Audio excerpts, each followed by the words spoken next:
Okay, Chris, sir, that plane's... No, no, no. That's a second, the backup plane.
Hello, everyone, and thank you for joining us this afternoon for this special report. I'm Samantha York, joined by Zach Blanchard, Chris Costa, and Hannah Kumler.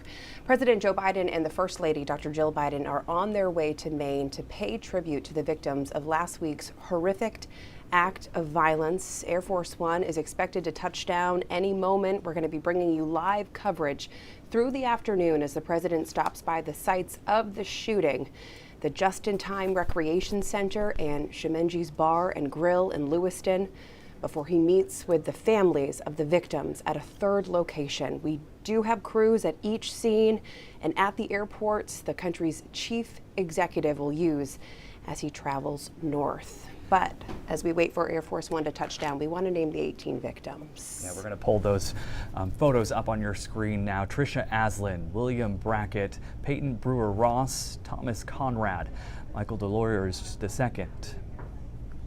Max Hathaway, Brian McFarland, Keith McNair, Ron Morin, Joshua Seal, Arthur Strout, Lucille and Robert Violet, Stephen Vazella, Jason Walker, Joseph Walker, Aaron Young, and William Young.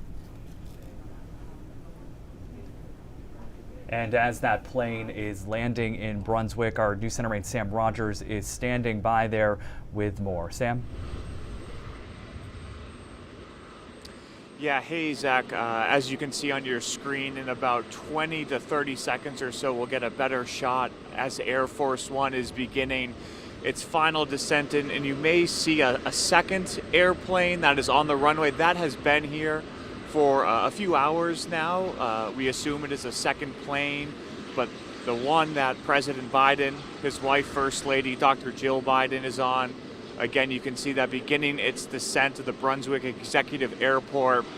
You'll also be able to see as we kind of pan over the helicopters that we expect the president to take to Lewiston, as you just mentioned, to meet with families of those victims from last week's tragic mass shooting.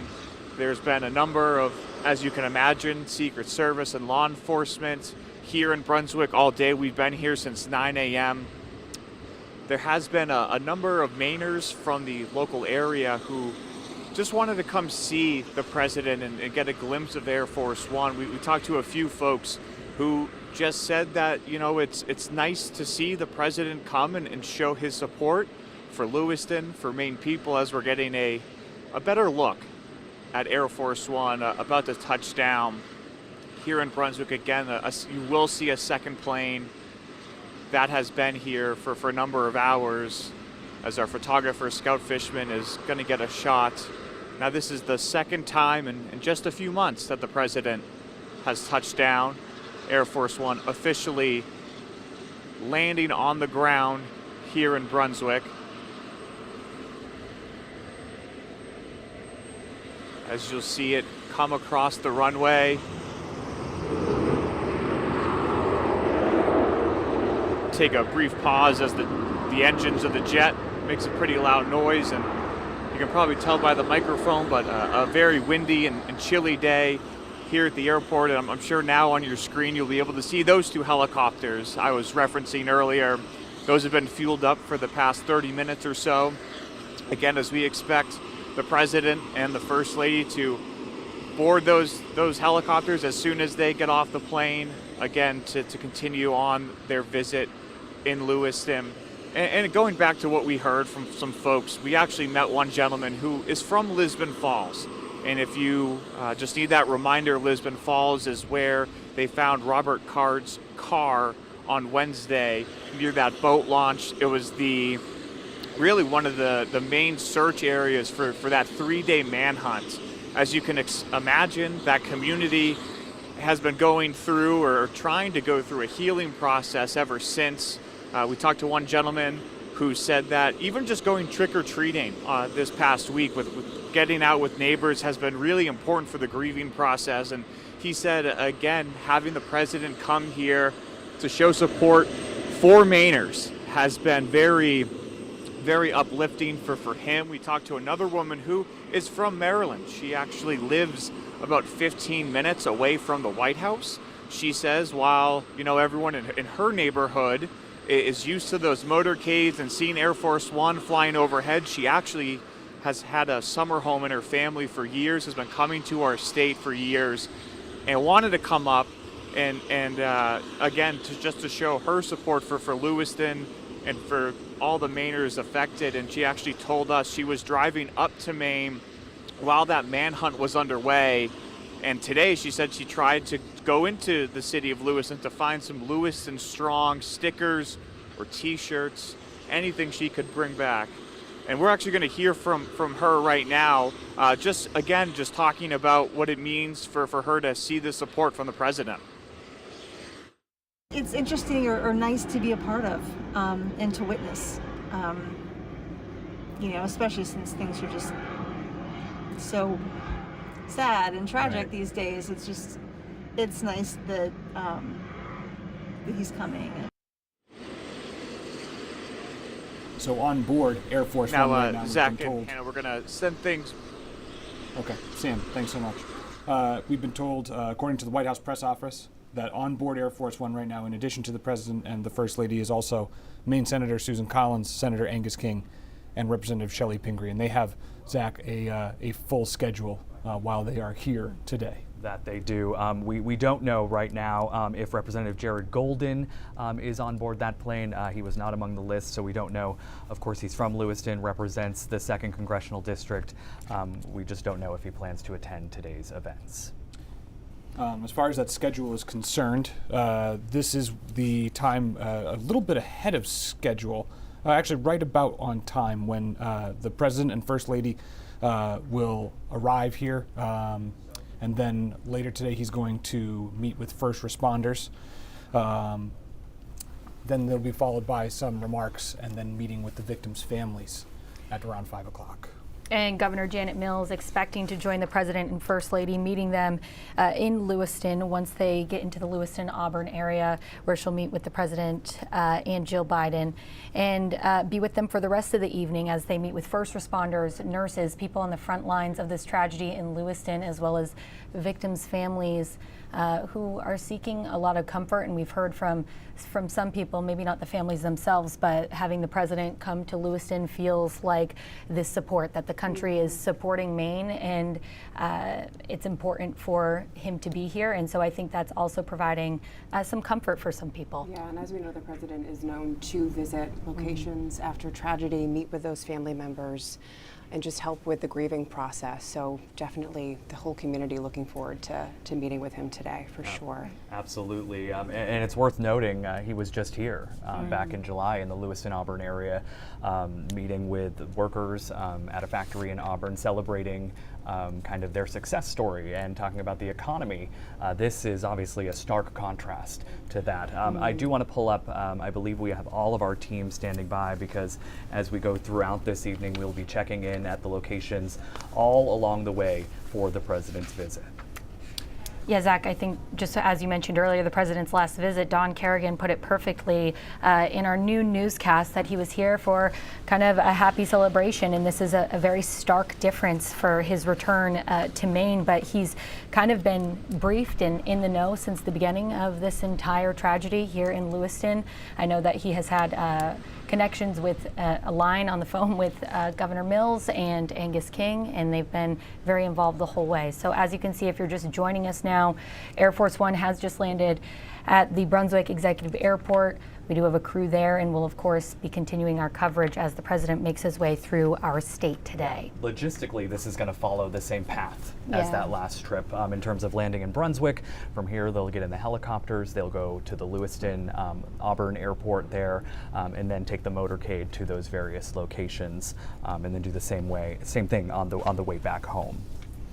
Also there this evening, throughout this afternoon, Governor Mills expected to greet them once they land in Lewiston, as well as Auburn Mayor Jason Levesque and Lewiston Mayor Carl Shaleen. And we did hear from Governor Mills earlier this week about the president coming to visit. She said, "I deeply appreciate President Biden's unwavering support of us in the wake of last week's horrific tragedy. By visiting us in our time of need, the president and first lady are making clear that the entire nation stands with Lewiston and with Maine. And for that, I am profoundly grateful." Seeing Air Force One starting to make its way. Yeah, and as we wait for them to get off the plane there, let us not forget how this all started. It all started on October 25th at 6:56 p.m. A shooting was reported at Just in Time Recreation. Just minutes later, at 7:08, a shooting is reported at Schmenge's Bar and Grill 4 miles away. By 8 p.m., a photo of the suspect is released as the manhunt gets underway. At 8:09, nearby Bates College goes into lockdown. Then at 8:26, Auburn residents are ordered to shelter in place. At 8:38, Lewiston residents are asked to as well. By 9:15, a photo of the suspect's vehicle, a white Subaru, is released to the public. At 11 p.m., Robert Card is identified as a person of interest. 30 minutes later, his car is found abandoned at a boat ramp in Lisbon. Then at 11:52, Lisbon residents are ordered to shelter in place. The following day, at 6 in the morning, Bowdoin residents are asked to shelter in place too. At 10:30, police confirm in a press conference 18 people died and 13 others were injured in the shooting. A day of searching leads to police surrounding a home in Bowdoin at 7:08 Thursday night, but Card isn't found. The next day, at 8 a.m., dive teams start searching the river near the boat launch. Several hours later, at 7:45 Friday night, Robert Card's body is found in a trailer at his former workplace, Maine Recycling in Lisbon. And as we wait for the President and First Lady and the members of Maine's congressional delegation to debark the plane, we do want to remind you of the coverage that we have throughout the day today. We have crews at each of the scenes where President Biden and the First Lady will be visiting. Those include the 2 locations of the shooting, Schemenge's Bar and Grill, as well as the Spare Time or Just in Time Recreation bowling alley. He's also expected to meet with the family, as well as those who were injured and who have survived the shooting. He's expected to speak with them as well. We're hoping to get a relayed message from those families of what exactly he tells them. For now, as we wait for the President and the crew aboard Air Force One to come off the plane, we're going to take a second and just listen in.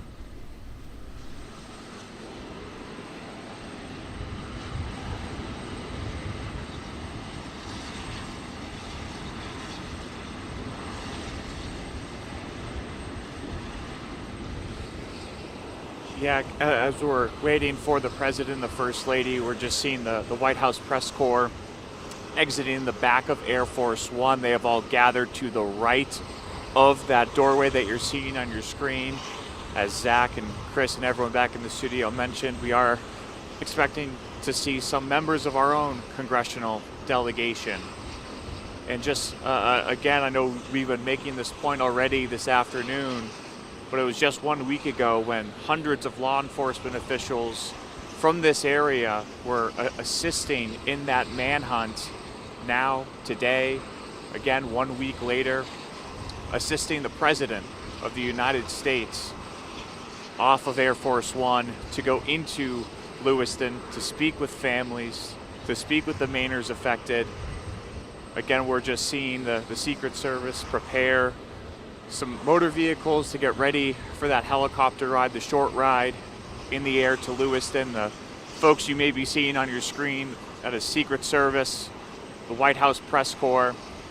We are focused on that doorway and stairs where any moment now, President Joseph Biden, as we see him now getting off the plane.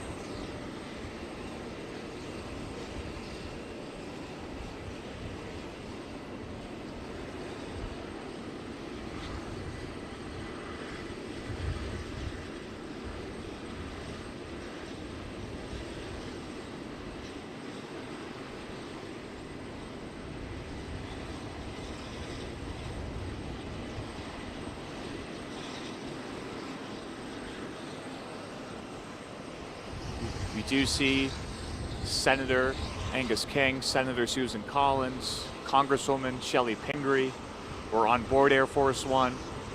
We now see the President with First Lady as make their way to the helicopters to prepare a very busy and somber day in the city of Lewiston.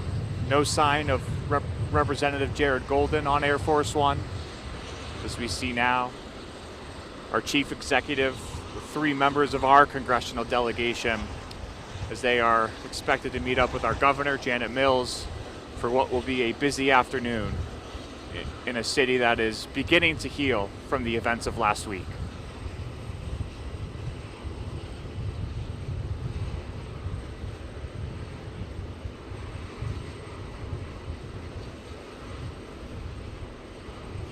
And as you can see now, getting into one of those helicopters, there are a number of extra helicopters that we can expect Secret Service to use to assist the President, our members of our delegation. But I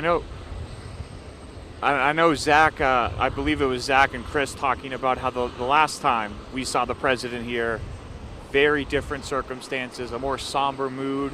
The President did not give a wave or acknowledge the folks that have gathered here on the runway. Walked right off the plane, gave his wife a hug, and now they have officially loaded into Marine One as they will head over to Lewiston.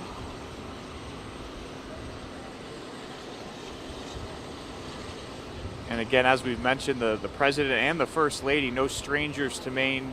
Jill Biden was also in Maine this year at Southern Maine Community College, speaking about education and what we've been doing in our Maine with community colleges. But again, a very different feel here as I'm walking over to get a closer look of Marine One. The blades not yet moving as they are waiting to get that all clear signal from Secret Service. And we're gonna, you may start to hear on the microphone, again, as we've been talking about a number of helicopters being used in this procession. They're starting to fire up. So Scout, obviously keep your camera with the President. I'm just gonna describe what we're seeing off camera. There's about 3 other military type helicopters that are being fired up. And we saw this a few years ago when then President Trump made his way to Maine for a few campaign stops. He toured the Puritan facility during the height of COVID. If you remember, that's a facility that made the majority of the cotton swabs for those COVID tests. And this is a very similar scene we saw then in Guilford with President Trump using about 5 aircraft, those helicopters, as he landed at a local high school. Now Marine One starting to fire up. So it looks like we're going to have these 3 extra helicopters that you may start to hear the blades whirling over the microphone.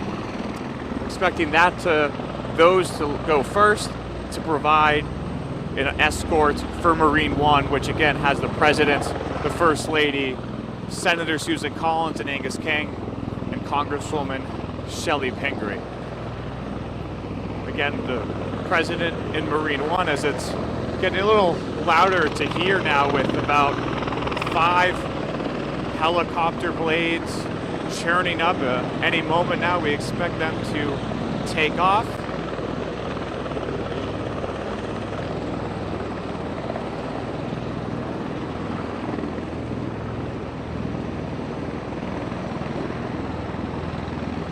Those helicopters yet to take off as of this moment. If you're just joining us, President Joe Biden getting off Air Force One at the Brunswick Executive Airport a few moments ago as they prepare a very busy day in Lewiston.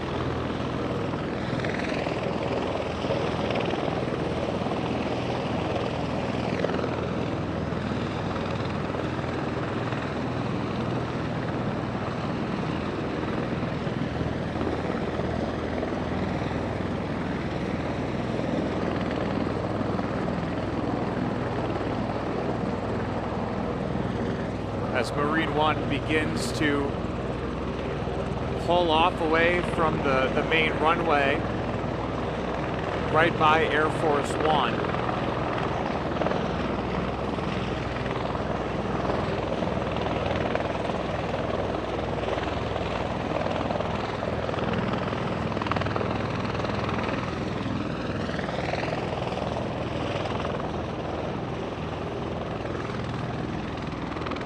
So that helicopter that you are seeing on your screen, Marine One, again, the President, the First Lady, our 2 senators, Congresswoman Shelley Pingree on board that aircraft.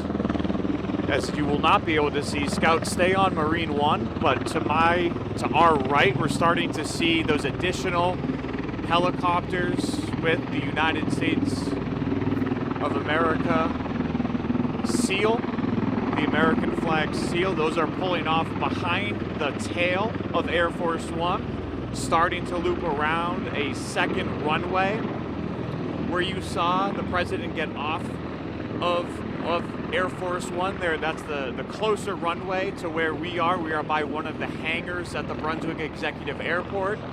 Marine One and an additional helicopter is what you're looking at right now. So those 2 helicopters are in front of Air Force One, and maybe in a few moments you'll be able to see again those 3 extra helicopters. Those are going to the second runway where planes typically land. That's where Air Force One landed and kind of turned back around to where you saw the President exit the aircraft. So I'm just going to get a better look here down the press staging area as Marine One and a support helicopter are slowly waiting to take off. As Marine One just getting into the air right now. As the President of the United States makes his way to Lewiston.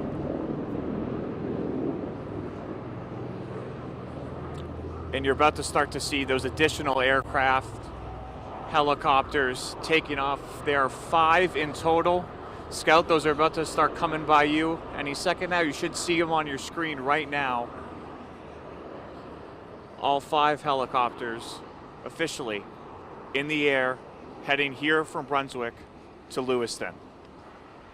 All right, Sam Rogers at the Brunswick Executive Airport, thank you very much. I think it's important to remember that the President has been in contact with several of Maine's leaders, including Governor Janet Mills and Senator Susan Collins.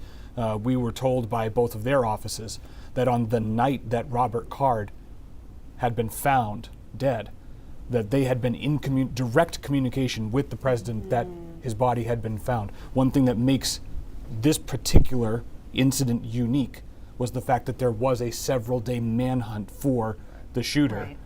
Whereas in other cases, as we've seen across the country, a lot of times the shooter is either captured or takes their own life or is killed there in that time. Right. And I think that there was that sense of fear and panic that led to the shelter-in-place order that is what this community had been feeling, as that very same sound of helicopter blades had been whirring overhead as they searched for somebody that police had called armed and dangerous. Let us not forget that. I mean, night of, the president was in contact with Governor Mills as well as Senator King and Collins.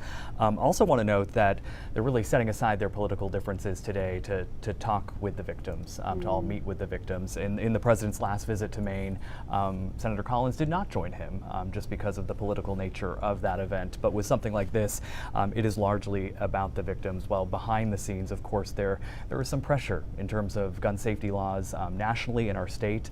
Already we've seen press conferences where Senator Collins as well as Governor Mills have faced some heat around that. Then you have someone like Congresswoman Pingree, who has been a vocal supporter of stricter gun legislation. So putting that aside today to focus on the victims, but I'm sure in the president's remarks we're likely to hear some of that come out. Yeah. Right, but what you brought up about the helicopter, the noises, is so poignant to think about the difference in a week of what we're dealing with. For a lot of us, it doesn't seem like it's been a week because it's just been so involved with these communities who are mourning and grieving, and how important it is to set aside those differences right now to support each other as neighbors first and as friends first. If you are just joining us, as Chris mentioned, Air Force One just landed at the Brunswick Executive Airport. The president, along with First Lady Jill Biden, Representative Pingree, Senator Angus King, and Senator Susan Collins have all boarded into the helicopters at Marine One, and they're headed towards the Auburn-Lewiston Municipal Airport. That is where our Caroline LaCour is live right now and preparing for the president now to land in the Auburn and Lewiston communities. Caroline? Hey, good afternoon, Hannah and all that are back in the studio. We're standing here in Auburn at the airport. It's been somewhat of a busy scene all this morning. We've seen local police, state police, and other White House officials pulling into the driveway here at the airport, preparing for this moment as we're standing here waiting for the President of the United States and the First Lady to arrive here in the Lewiston-Auburn area. I'm not sure if you can see behind me, but you might be able to see the amount of trucks parked preparing for that arrival. We've seen fire trucks, local state police, as well as a few SUVs. I see that we have a few sort of dump trucks, I assume to sort of protect the president as he arrives, as you just heard from Sam Rogers, departing from Brunswick right now. So we're awaiting that any moment. This is what we're seeing right here. You might be able. It might be a little hard to see. It's as close as we were able to sort of stand, according to security we spoke with earlier today. So security is pretty tight for this presidential visit. And for all of this to happen, federal agents and state troopers and local police officers all have to be briefed on how to support this kind of visit that we're waiting for, including what sort of routes to take to avoid as many road closures as possible as that motorcade heads to Lewiston to meet victims' families and victims of the tragic mass shooting that occurred last week. Earlier today, we spoke with neighboring employees actually at a local business right next to the airport here, who were telling us how they were able to see when President Biden visited earlier this year back in July. But they said, they did not expect to see a presidential visit here yet again so soon. Both the president and the first lady are heading here. Both the president and the first lady are first heading to meet with nurses and frontline workers who sort of helped during that tragic day just a week ago, and we're still waiting for him to arrive. It should be any moment now. We don't hear any sort of helicopter noise, as you probably heard earlier before with Sam's coverage, but I'll toss it back to you guys. Caroline LaCour, live for us in Lewiston. Thank you so much. And that's where we heard the president is headed right now.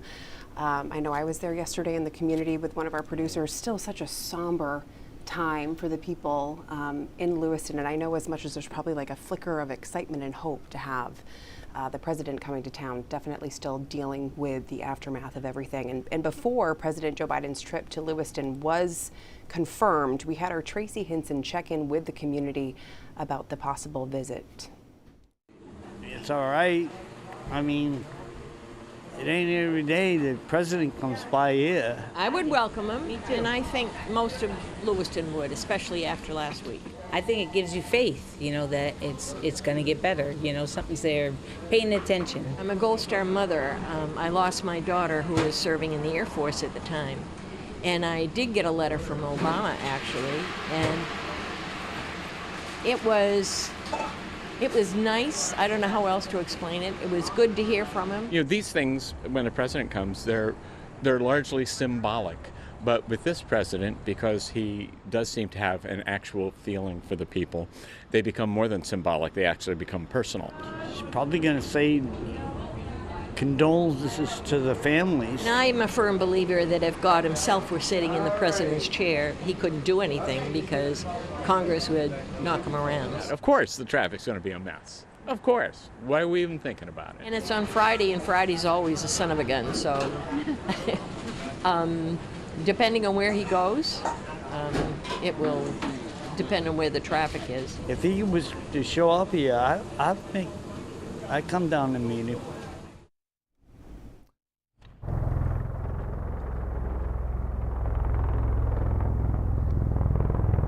Those are the helicopters in advance of the one that the president and the congressional delegation are on, landing there at the Auburn-Lewiston Municipal Airport, which means we should be expecting Marine One to be landing any time.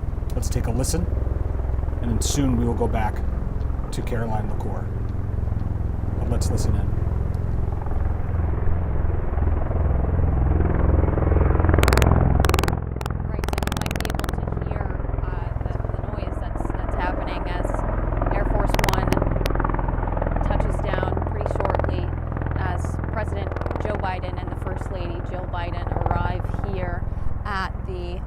Lewiston Municipal Airport just a few months after his first visit here in Maine.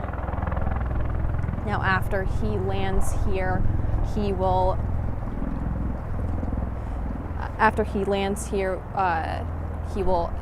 speak with a lot of folks today. A very busy day, speaking with victims' families as they sort of process, what happened last week.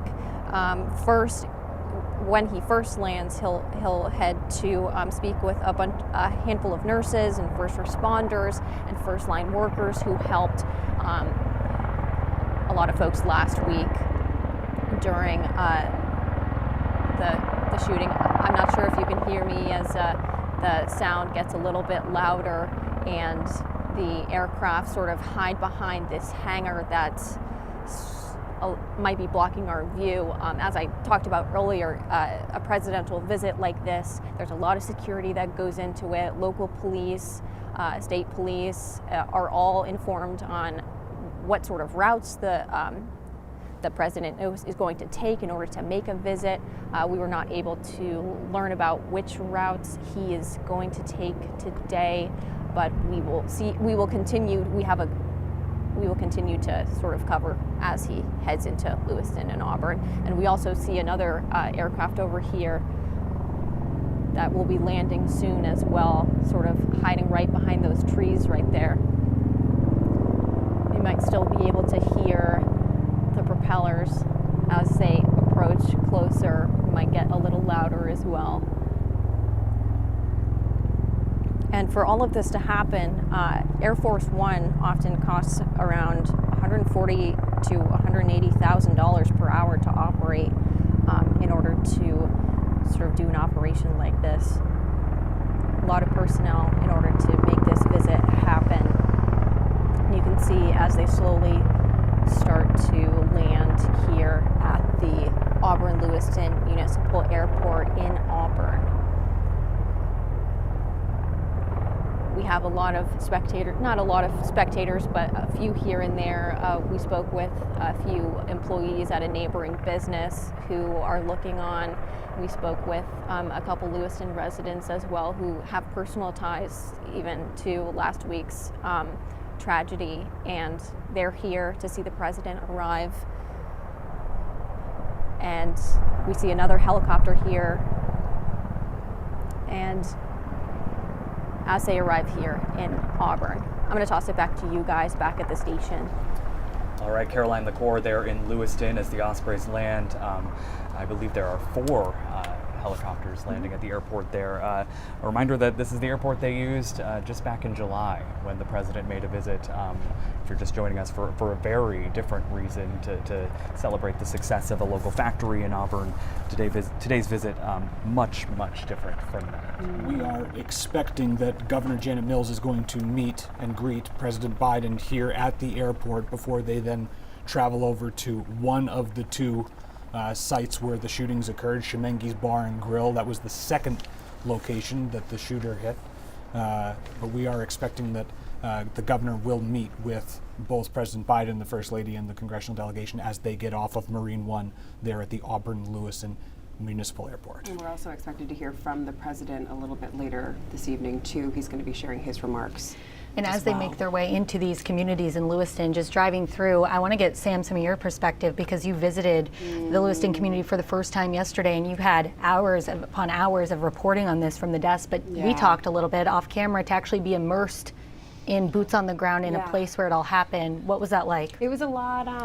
It was a lot, to put it simply. I think the community is really still grieving. I think we're all still grieving and processing everything that happened, you know.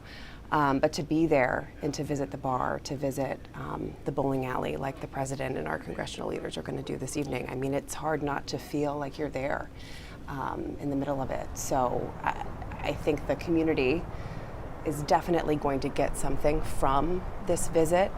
It's not every day the president comes to town. It's terrible that he's here for this, Marine One landing as we speak. But I think it's going to bring a lot of hope. I hope it brings a lot of hope and maybe a little closure for the community as well. But just bring it back. Everybody's still processing for sure. Absolutely, and you mentioned the feeling that you felt when you were on the ground. I think there are also locals in the Lewiston and Auburn area that hope that the elected officials, including President Biden and the First Lady, have that same feeling so that they can take action eventually. Obviously, today is about the victims and honoring the lives lost, but I think it is about them truly understanding the weight of this moment, the weight of this tragedy and what do we on do our state, and what do we do forward? next? A lot of significance in his visit. Go ahead, Chris. No, we do also know that Governor Janet Mills, independent of our congressional delegation, the president, has also called on our state to create a committee, essentially, a group of diverse, a commission rather, of diverse voices that would talk about the laws as they stand in our state as related to gun safety. We'll take a quick pause as the members get off of one of the 2 helicopters here.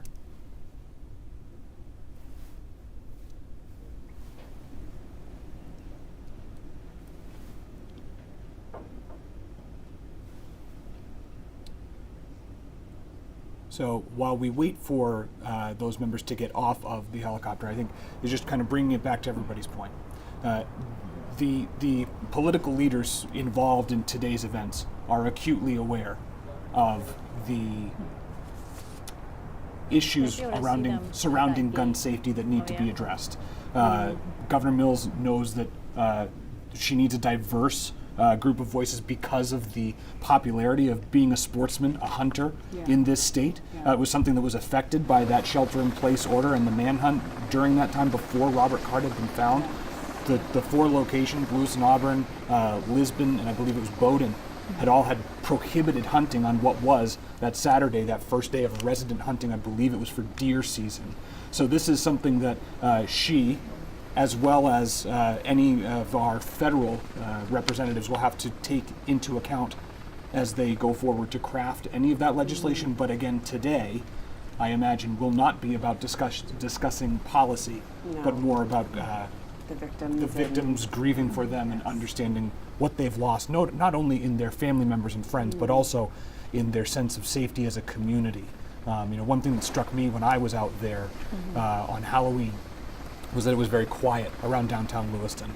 A lot of people who, these were places where people gathered for community events. There was a cornhole tournament happening at Shemengi's. The bowling alley, I believe, they were celebrating. There was a place that the friends and family had told us this was a place where people would have birthday parties for their kids, and that's exactly what the deaf community was doing when they were gathering there the other night.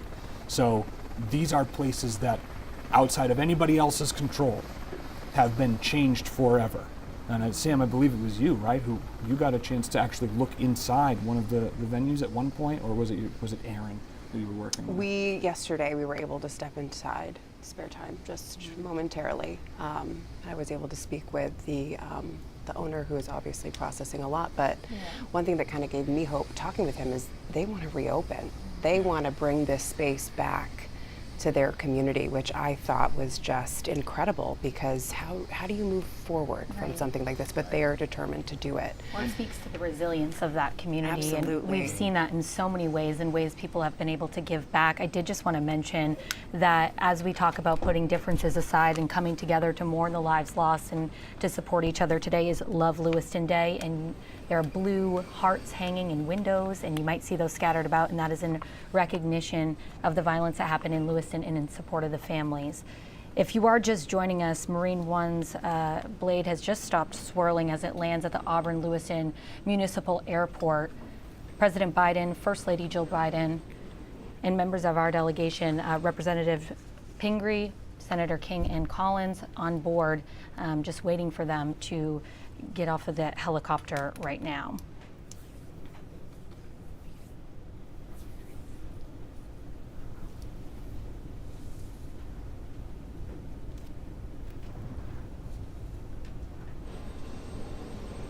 And it is worth noting here, Congressman Jared Golden, who of course is from Lewiston, who came immediately following the tragedy and gave a pretty passionate, emotional speech before press from all over the world.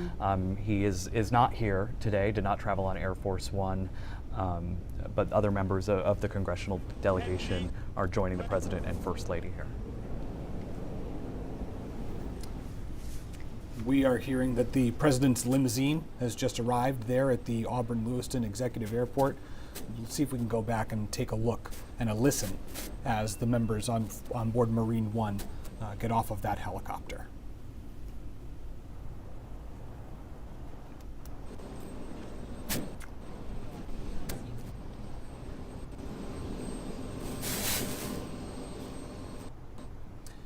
Looks like we're having some technical difficulties with that shot right now. Of course, a moving, evolving situation that we're trying to follow. Not unexpected when the amount of security required to transport the president and some of the senators and representatives from our Congress are taking care of that. Yeah, but we do, I don't know if we're able to bring up that full screen with the schedule again, but we do know that the president, the First Lady, they're expected to meet with first responders, nurses, and others on the front lines of response. That's where they're going to be headed first, it looks like. That's and then 3:45. Yeah, and then right after 4, we're expected to hear from the president. He's expected to deliver remarks, paying respect to the victims. Let's take a listen in this.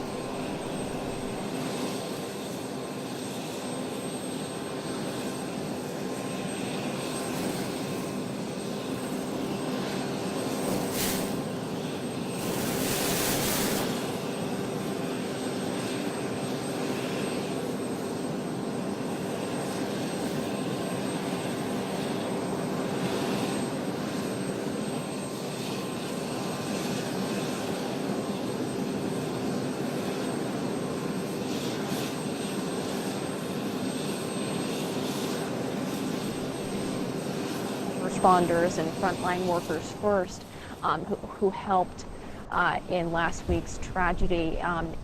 Now there is another entrance on the other side of the airport. We are not sure if the motorcade is going to take that route, but there's a lot of security that they're not allowed to disclose in order to keep the president and the First Lady safe as well. Looks like you might be able to see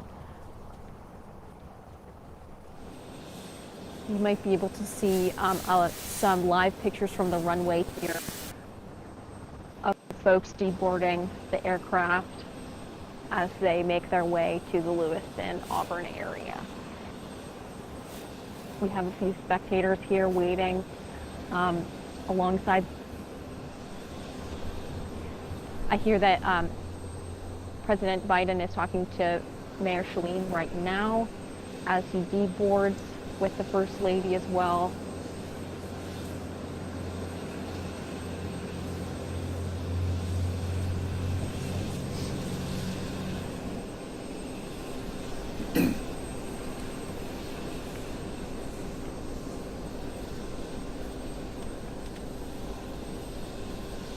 So it appears, from what we can see there, President Biden, the First Lady, Susan Collins, Shelley Pingree, Senator Angus King, all meeting with both Lewiston Mayor Carl Shalin, who you can see there in the sunglasses with the long hair, and then Auburn Mayor Jason Levesque. They seem to have spoken for quite a long time. We'll try to see if anybody from the mayor's office can tell us more about what they talked about. A brief embrace between the president and Governor Janet Mills, with another gentleman standing next to Governor Mills who appeared to be Attorney General Aaron Frey. We haven't confirmed that yet, but again, a brief interaction between the two of them before speaking with Auburn Mayor Jason Levesque for what seemed like at least a minute or two. Yeah, and there were also other members of other Maine politicians there in the background. I noticed House Speaker Rachel Talbot Ross there as well. So obviously everyone coming together to greet the president to the Lewiston-Auburn area today. Definitely an emotional embrace between the governor and the president there. I can't imagine what they're all feeling being together for this moment right now. I think even the governor said pretty early on in statements she shared, and then in that first press conference she held, that it felt really important to have the support of the president. Yeah. The president calling her, saying, "We have you. Like, we are here. We're going to provide any resources we can." She mentioned also receiving calls from all across the country, from other governors who have had this same tragedy happen in their states, and she really emphasized that support has been so important to her and her administration throughout this ordeal. Yeah, absolutely. So the president does have a schedule that we can share with you. I know we've been pulling it up a few times, but for those who are just joining us, the president has just landed at the Auburn-Lewiston Municipal Airport. He'll then travel to meet with first responders and nurses. He's planning to visit both scenes of the shootings, Schemengees Bar and Grill, as well as Just-in-Time Recreation Bowling Alley. We do have crews at both of those scenes. I'm not sure if we can talk with Tracy. I know that she is standing by at Schemengees Bar and Grill as the president and the first lady as well. There's Tracy right now. Tracy, can you just describe the scene of where you are and knowing that the president is expected to arrive there pretty shortly? All right, so I'm just right out in front of Schemengees Bar and Grill, and so far there's been a little bit of press here and then very few onlookers. Not too long ago, probably 30 to 45 minutes ago, police came in and they blocked off the road in both directions. There's multiple roadblocks as you look down the road here, and of course they are diverting traffic from the area. We've heard different helicopters, we've seen them off in the distance as well, and then we've also, from Secret Service, they've come through, they've talked to us, told me what to expect, and a little bit of wanding here as well. There's some helicopters overhead, mostly providing security support for the president's visit. Now, when he does arrive, he is expected to lay some sort of memento, probably a wreath or something, in honor of the victims who died here in that shooting. And he's also expected to have a moment of silence. It'll be a brief but a somber visit from him today. Tracy Hinson outside Schemengees Bar and Grill, one of the two locations where the shooter entered and killed some of the 18 victims. Tracy mentioned the expectation that the president would lay some type of memento, some type of memorial there at what you could see behind her around that yellow caution tape, what has been a sort of growing memorial, a place where people have come to drop off flowers, pumpkins, signs that say Lewiston Strong. We've been corresponding with people who were there even earlier today, who showed us pictures of what it's been like. A second ago, Hannah, you were talking about how today is what's been called Love Lewiston Day. This is news proclaimed by Mayor Carl Shalin just earlier this week. It is a call to action. It's an opportunity to come together, honor the first responders, the families, and care for everybody in the community. Simply by showing love. One of the things that they're asking people to do is to come to the Tree Street Youth Center anytime between 9 and 6. So you have a couple hours left, but what they're offering there is something called a remembrance ribbon. They're asking people to tie these remembrance ribbons around their community. On any telephone pole, on your own street, outside your own business, you can pick up those ribbons there at the Tree Street Youth Center, or the Longley School, or Bates College.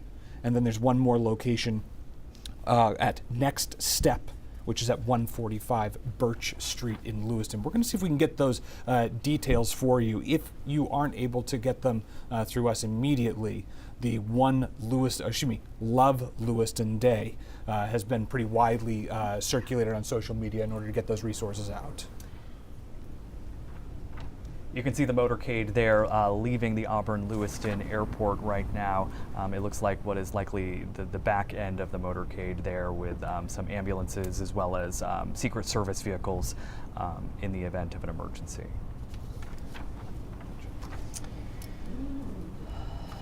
And this is nothing new for President Biden, unfortunately, in our country. Just in recent history, he's had to deal with at least 5 situations like this. Everything from the shooting in Nashville to, of course, Uvalde, Texas, Buffalo, New York, Atlanta, Georgia, Monterey Park, California. So this is kind of what he excels at, unfortunately, given circumstances, as that kind of consoler-in-chief role. We expect that meeting later today, with the victims' families to be closed press, a chance for him to get in a room with these families and really interact with them on a human, personal level, perhaps not as President Joe Biden, but as Joe Biden, and as someone who has experienced immense loss himself in his own personal life. I think this is something that he makes sure that he does well at, to ensure that he is connecting on a real human level with these loved ones who are experiencing the unimaginable. Yeah, and of course, we've been honoring the victims here at New Center, Maine, but also the families have been honoring their loved ones who were lost in the tragedy that happened a week ago. Ron Morin was one of the people who was killed at Shemenji's Bar and Grill today. His family and friends gathered in Lewiston for his funeral. According to his obituary in the Portland Press-Herald, he was a Lewiston native and worked for Coca-Cola since 1989. He leaves behind a wife, 2 children, and a dog. People who remember him say he had a keen sense of humor and loved to make people laugh. And I think we also saw some pictures in there of Joey Walker as well, Leroy Walker's son. And man, has he been a force for those who haven't been able to catch any of his words, which are just remarkable and so moving. Joey was the manager at Shemenji's Bar and Grill and was killed with what has been described as trying to save others by coming at the shooter with a knife and, dying as really a hero. His father, Leroy Walker, has been very vocal and has the most remarkable, I keep using that word, but perspective. The way that he has been able to be strong enough to speak with the press and to put himself out there, even making sure that a Halloween trick-or-treat event was still happening because it was some small piece of normalcy that he thought was important. Leading this whole thing as he's dealing with immense grief and loss, but spreading the message of how important love is and being there for the community. I think we could all really learn a lot from Leroy Walker. Yeah. Yeah. Just last night he held. Sorry, Chris. No, go ahead. Just last night he held that vigil in Auburn, yes. Where he said to our reporter Alex Haskell, who was there, that he wants to make sure that these 18 people are remembered for the lives they lived, and he has set out to make that his mission, to remember their names, remember their faces, not only his son, but everyone. And bringing it back to that concept, but also to Ron Morin specifically. Today was his funeral, as well as Trisha Aslin. Ron and Joey Walker, as we've been talking about, they were actually cornhole partners frequently and were playing together that night at Shemenji's Bar and Grill. Ron, you saw some pictures of him earlier. We'll see if we can cue those back up. He was also a softball umpire, one of the things he was known very well for. And we talked to his community of umpiring friends who said the same thing, that it was his smile that you'll see in every single one of those pictures that people knew him best for.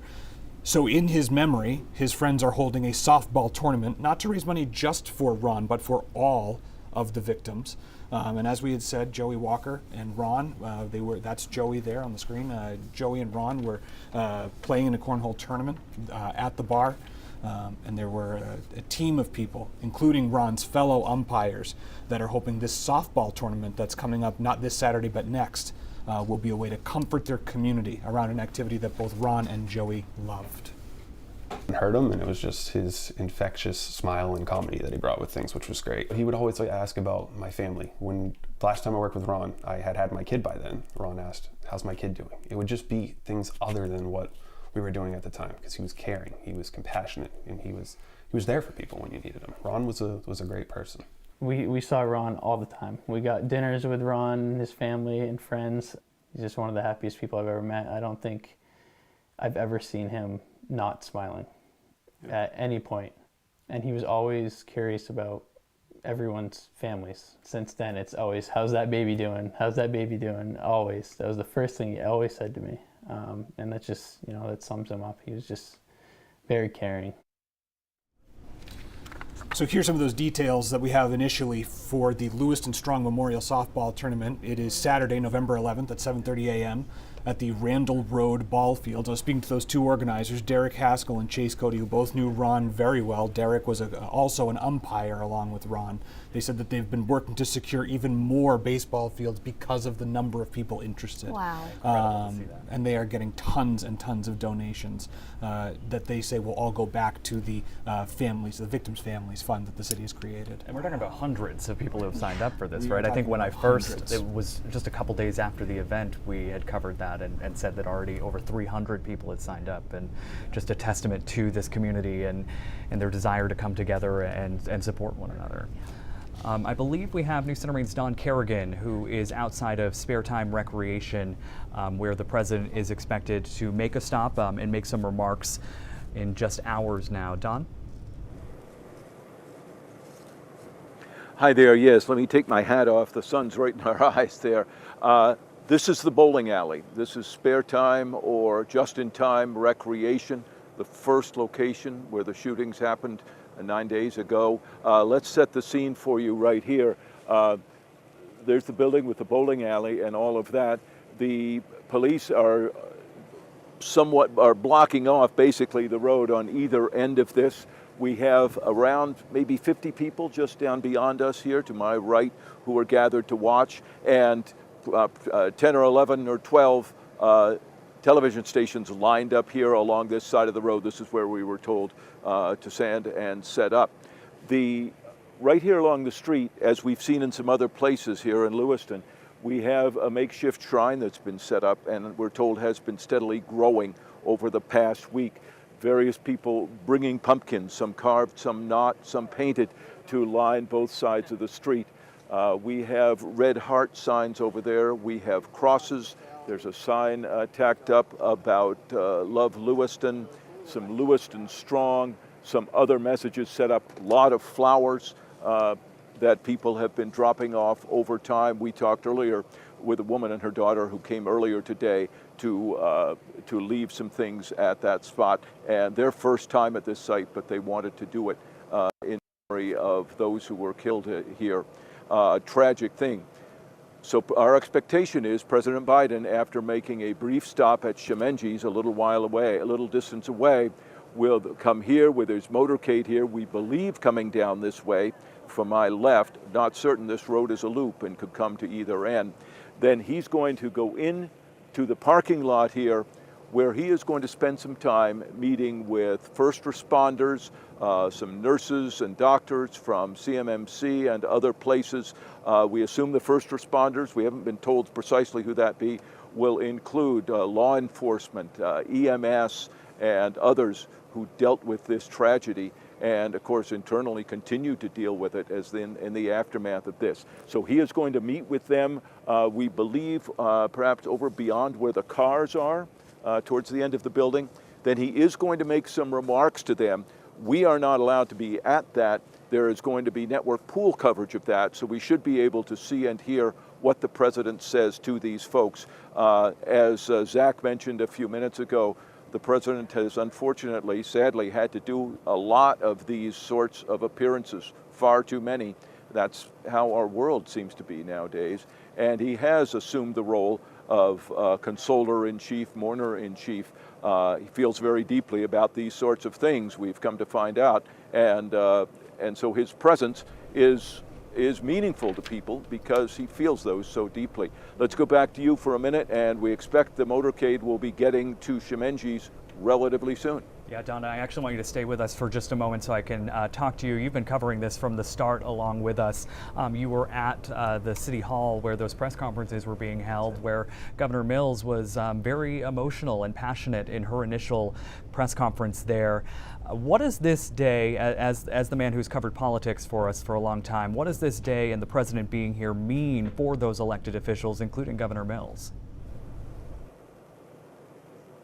Well, of course, it goes without saying, but I'll say it, that this is a day they never wanted to have happen, and they didn't want to ever have to do this. But it's come, and here we are. So you could tell from Governor Mills when she spoke at that press conference, at a couple of them, that the connection with the president and the federal government meant a lot. Of course, the FBI came in quickly, ATF came in quickly. We presume the White House involvement helped to make that happen. So that means a lot to her, and she has a relationship of sorts with President Biden as the governor of the state and a member of the same party. Susan Collins has a long relationship from the years that they were fellow U.S. senators with President Biden. Senator King caucuses with Democrats. He has a relationship of sorts. Shelley Pingree does too. So for all of them, I'm sure it's obviously sad, but it's a great honor that President Biden is coming here to console people in the LA area, but also and the state of Maine as well, and to show his support for what happens here. Of course, we also know, you were talking politics, President Biden has made it clear he wants to try to get rid of ban the sale of assault rifles. Governor Mills has not been a big supporter of that sort of thing in the past. Jared Golden has not either, and as we heard at that press conference last week, he changed his position.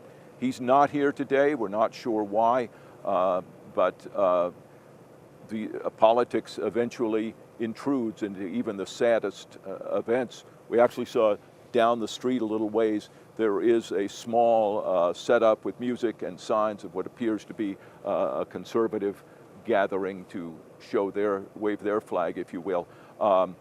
But for the members of the congressional delegation and the governor, having the president here, hand on their shoulder, supporting them, supporting the state, it's a big deal. Don Kerrigan, outside of Spare Time Bowling Alley, one of the two locations that the shooter hit on October 25th. You could see behind Don several pumpkins being carved. There is some more significance here other than just the fact that it was Halloween. There is going to be what's being called a community pumpkin tribute. It's happening on Sunday at 1:30 p.m. Organizers are asking people to come carve a pumpkin or bring one to display.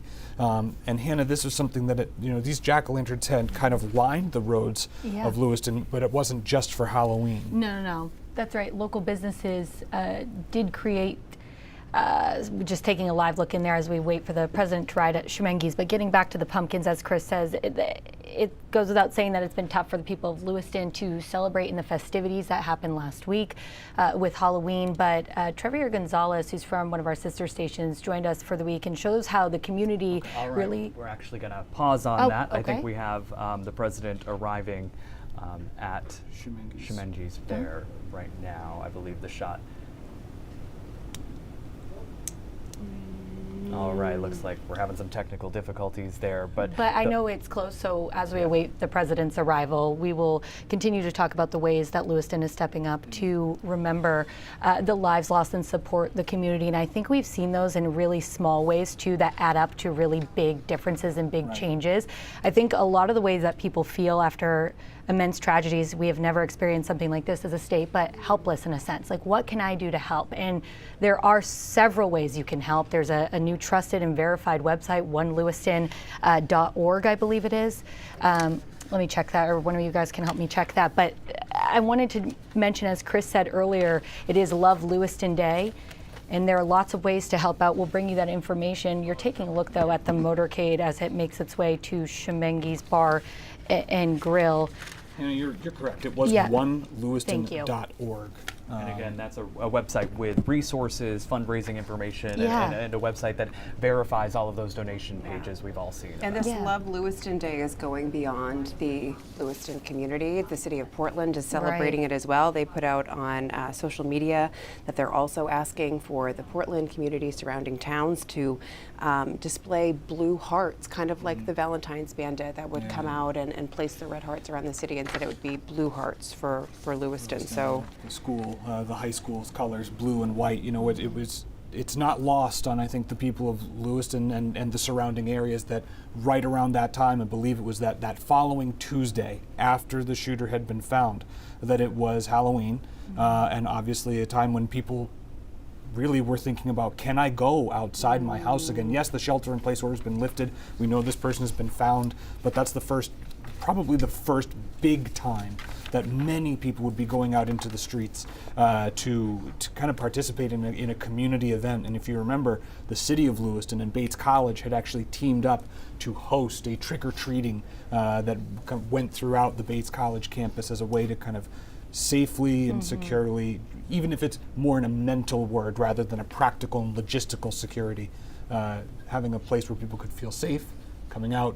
And we don't necessarily want to use the word normalcy here, but at least try to get back to something that kind of made them feel comfortable and safe. And as we spoke with Sam Rogers earlier, who spoke with someone in the Lisbon community about that normalcy helping in the grieving process, we're taking a look now at what believed to be, President Biden's motorcade arriving to Shemengi's Bar and Grill, trying to get an understanding of who we're looking at and what we're seeing. But as we do that, just reminding you that the president is here to visit Lewiston after this tragedy, to meet with the first responders, the people on the front lines of all of this violence last week, and to grieve with the families of the 18 lives lost, along with several members of Maine congressional delegation who are traveling along with him. kind of going off of what Chris had mentioned about the normalcy, or trying to find some normalcy around the Halloween holiday. Joshua Seal, he was another victim in the shootings. He died at Shemengi's Bar and Grill. He was part of the Bon Eagle School District. This Tuesday night, they had a trick-or-treat on the track for the kiddos. We were able to go to that. They raised more than $7,000 for the family. So just lots of communities that have been impacted by this, not just Lewiston, doing what they can to give back to those victims. And there's been this like theme almost in the healing process of the last week with sports gatherings. Yes. We've seen it with the Bonnie Eagle game. We've seen it with Battle at the Bridge. You did a fabulous story earlier this week on a hockey community that's supporting an injured victim currently. And it does, and I want to hear what that was like for you, obviously, but these gatherings for sports are obviously communal gatherings, but they carried so much more weight this week because it was so interconnected with victims and families and schools, and it really touched kind of every corner of this tragedy. But I think it also provided a little bit of normalcy, like we said, which provides some healing. People want that. Yeah, you're looking at pictures right now from the Twin City Thunder game, and they had a special custom jersey made. If you can read on the back, instead of the players' last names, it said "L.A. Strong" as it did on the front as well. And this was a big deal because it was the players who actually came up with this idea to auction off several items, like a Patrice Bergeron, Cam Neely signed jerseys, as well as a Maine Mariners signed jersey, but then also to donate the proceeds of the ticket sales from this game to the Victims Fund. One thing that's important to mention as we kind of wait for some more developments as the president is set to arrive at Shemengi's Bar and Grill to meet with first responders. About 90 minutes ago, we heard from the state's Department of Health and Human Services saying that it would deploy what's called Maine Responds healthcare volunteers to Central Maine Medical Center, as well as launching a dedicated web page with resources for those health providers. One of the reasons that's so important, we'd also heard separately outside of the hospital, was also the Office of the Chief Medical Examiner saying that our staff is not meant to do this type of work in this volume day after day after day. So here's more about what the Department of Health and Human Services is doing. It is deploying volunteer healthcare staff through what's called Maine Responds. It's Maine's health volunteer system. They're going to be providing behavioral health support and staff respite to staff at CMMC in Lewiston. The system basically organizes healthcare, public health, spiritual support, and emergency response volunteers to respond in emergency situations like this. So the CDC, the Maine CDC, is deploying 35 of those volunteers starting today in Lewiston. It'll allow the staff at the hospital to basically take a break from what they've been doing with the 13 other injured victims as they slowly progress in their recovery. Apparently, according to the Department of Health and Human Services, that volunteer network called Maine Response has heard from volunteers from across the state. They have vetted professional licensure, all with DHHS training in what's called disaster behavioral health response. And so that is exactly what the state is trying to do to support those first responders, those healthcare providers, some of whom President Biden is set to meet with right now at Schemengees Bar and Grill. Let's listen in if we can. I don't know if that shot has stabilized quite enough. Yeah, so we just saw, it looks like the folks gathered there looked at the kind of mementos and flowers left behind at the memorial there outside of the restaurant and bar.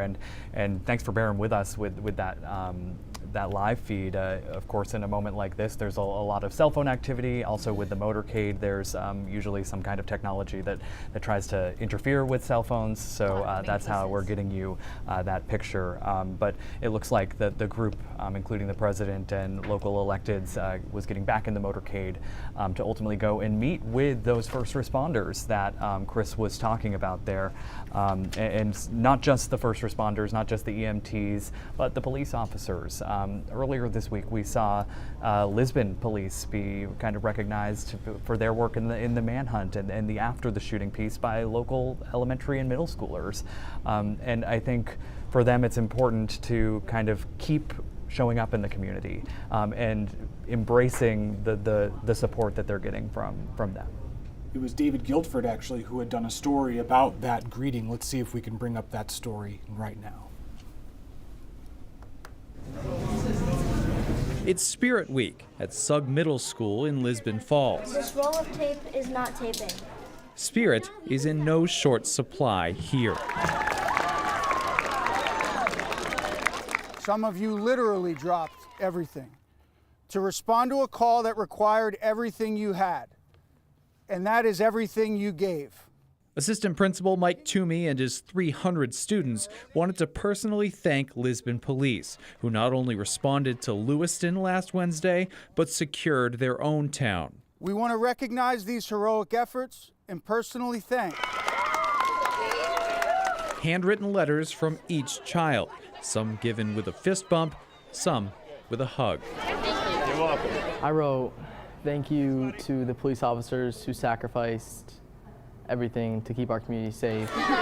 There are smiles and cheers, and life looks normal in the school, but they are still healing. It was scary. It was scary? Yeah, I was just worried about my friends too, and everyone else. We're going to pull each other up and push on as a team, and nobody's going to go through anything by themselves. Lisbon was at the center of the search after the Lewiston shooting. You can only imagine how horrific it was for everybody getting that shelter in place. My wife and my kids were just as scared, and I couldn't be at home with them. Nobody goes through this by themselves, including the officers. A lot of weight off my shoulders, knowing that they know that we appreciate them without just going on their everyday life. Because all of Lisbon is healing, even the people sworn to protect it. Seeing this from our own community, the children in our community, it's really moving. In Lisbon Falls, David Guilford, News Center, Maine.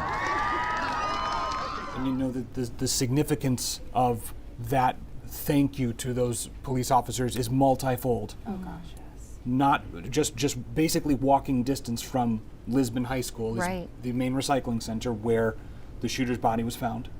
And on top of that, the chief had told us just the other day that on the night of the shooting, they had 2 officers on duty, and that several off-duty officers, rushed to the scenes. And I think he had said that one of them had actually helped one of the victims who had been shot get out of the building, get into a police cruiser, and rush them to the hospital.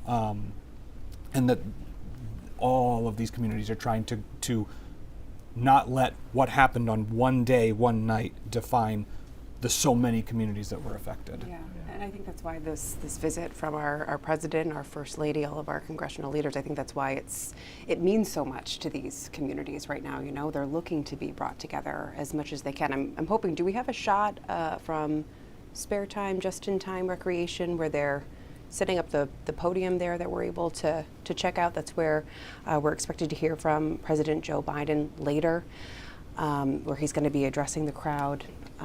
That's where producer Erin Tangway and I were yesterday, and the feeling there is still very, very somber.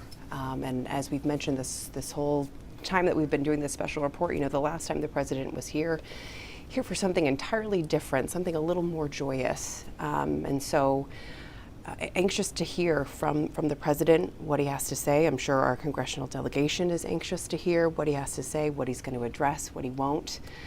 And that he's going to be around 4:15 delivering those remarks in Lewiston. Spare Time, for those of you who don't know, is a relatively common name for a bowling alley across the state. There are several of them, one in Portland, one in Augusta, and there is a fundraiser that's happening this Sunday from around 5:30.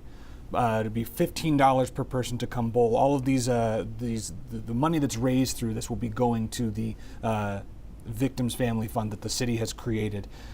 We are working on a list of events happening this weekend because, again, there is so much interest and passion from the community to help lift up these families in any way we can. And one of those right now, as many people have lost loved ones, some of whom were managers at the bar, people who worked at the bowling alley.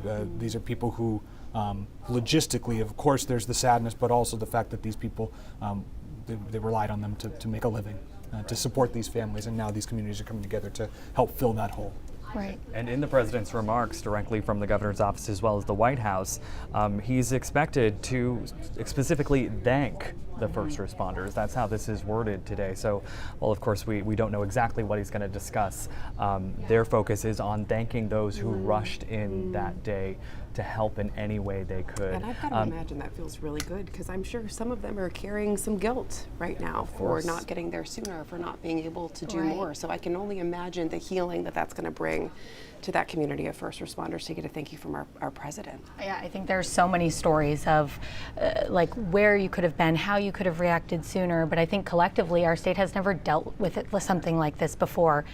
And we all were oddly together here at News Center, Maine, the night that this happened, and kind of sprung into action. But I think one of the themes of that first night in the response was that you receive these trainings, law enforcement has these trainings, and you hope you never have to use it.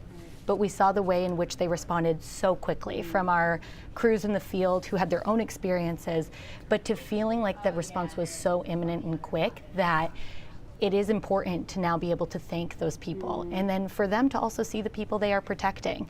It's twofold there. And so there's lots of people, from nurses to police officers, firefighters, EMTs, the list goes on. But our Jordan Sartor Francis also had the chance to speak with those who operate the helicopters for Life Flight, another resource that we rely on heavily in horrific tragedies like this. We're going to hear his story now. In that didn't stop Life Flight of Maine's Bangor-based flight crew from responding to the Lewiston mass shooting with the same professionalism that they have responded with to many other calls. They responded in tandem with the Sanford-based crew and the Lewiston-based crew that was already on station in Central Maine Medical Center. We're seeing people on the worst day of their life, and his challenge to us, our challenge to each other, is to always be worthy of that role that we're going to be helping. So we'll come back to Jordan's story here in just a moment. What we're seeing right now is the President and First Lady at the site there at Schemengees Bar and Grill. We're having a tough time with that shot.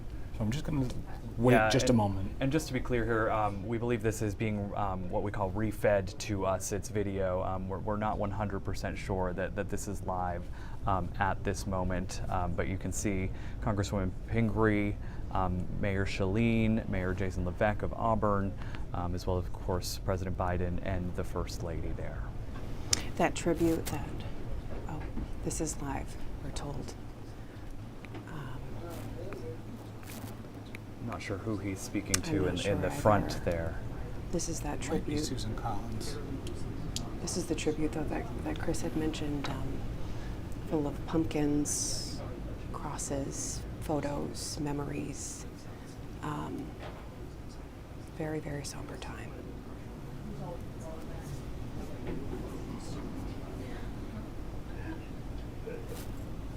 So again, this is just video that what we call the pool feed from NBC is sharing back with us, because when we tried to share it with you earlier, our connection was having some difficulties. So since this video, since this moment has happened, the group has gotten back into the motorcade and continued on the way to again meet with first responders, nurses, and all of those who rushed in to help on that day last week.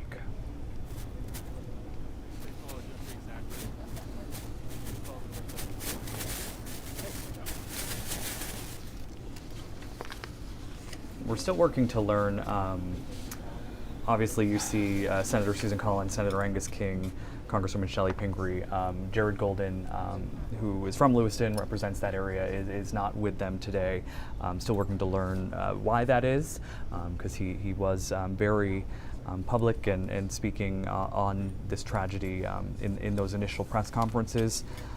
Perhaps it's just some political business getting in the way, but we'll work to get you more information on that. And we are seeing from our partners at NBC News, just because we weren't able to see some of that, the video was a little patchy there.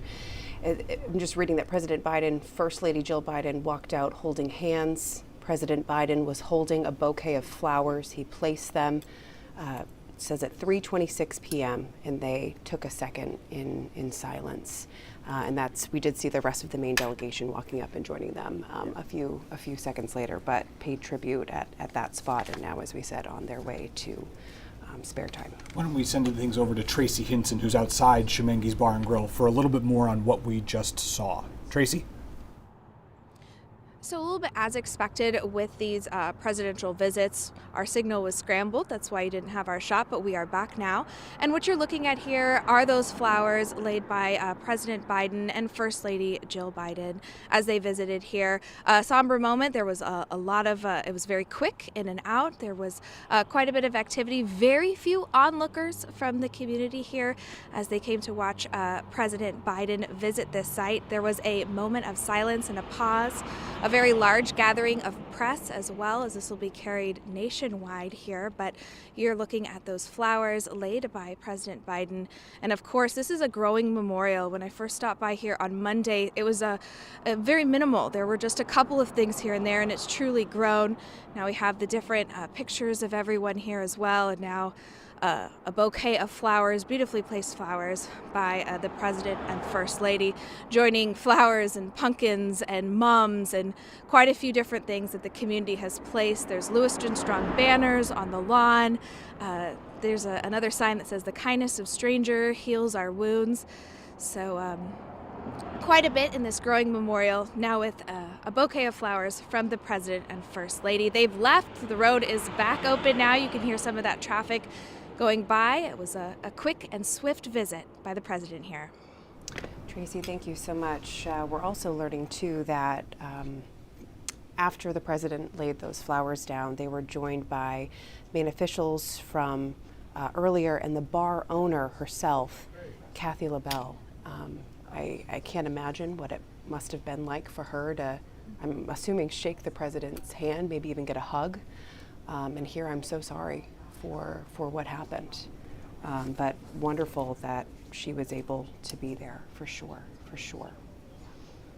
And we are told by our pool reporters, that's the reporters who travel with the President regularly, that they were somewhat dismissed from the traveling group. So we're just assuming now that they are likely meeting with those first responders, Yes. perhaps in some kind of private setting.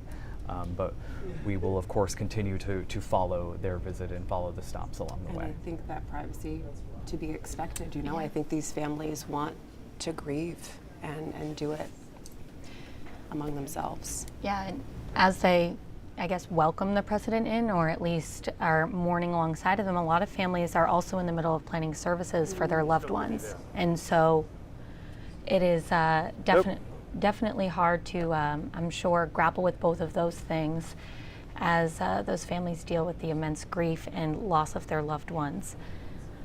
As we just mentioned, the President and First Lady were just at Schmenke's Bar and Grill.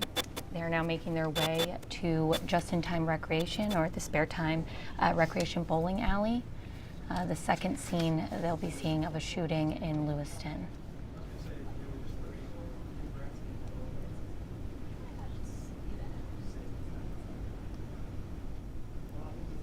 So for many, seeing that parking lot full of cars, it's the same parking lot we saw kind of sit still for days and days with the cars of the people who were there that night. We saw a lot of those aerial videos of the scene there. And as a reminder, I mean, that parking lot itself was considered a crime scene with people's personal belongings that state police and investigators from all over, both Maine as well as New Hampshire, as well as the federal level, had to sift through what was essentially hundreds or thousands of pieces of evidence and then slowly release those personal belongings back to the public. But there were some people that had said, I'm not sure I feel comfortable going back to that parking lot after what I've been through in that building, and so there was actually an option for people to have their belongings returned to them. It appears that what you just saw a moment ago was a line of those first responders awaiting President Biden and the delegation arriving there now at the bowling alley, the first of the two scenes of the mass shooting from October 25th.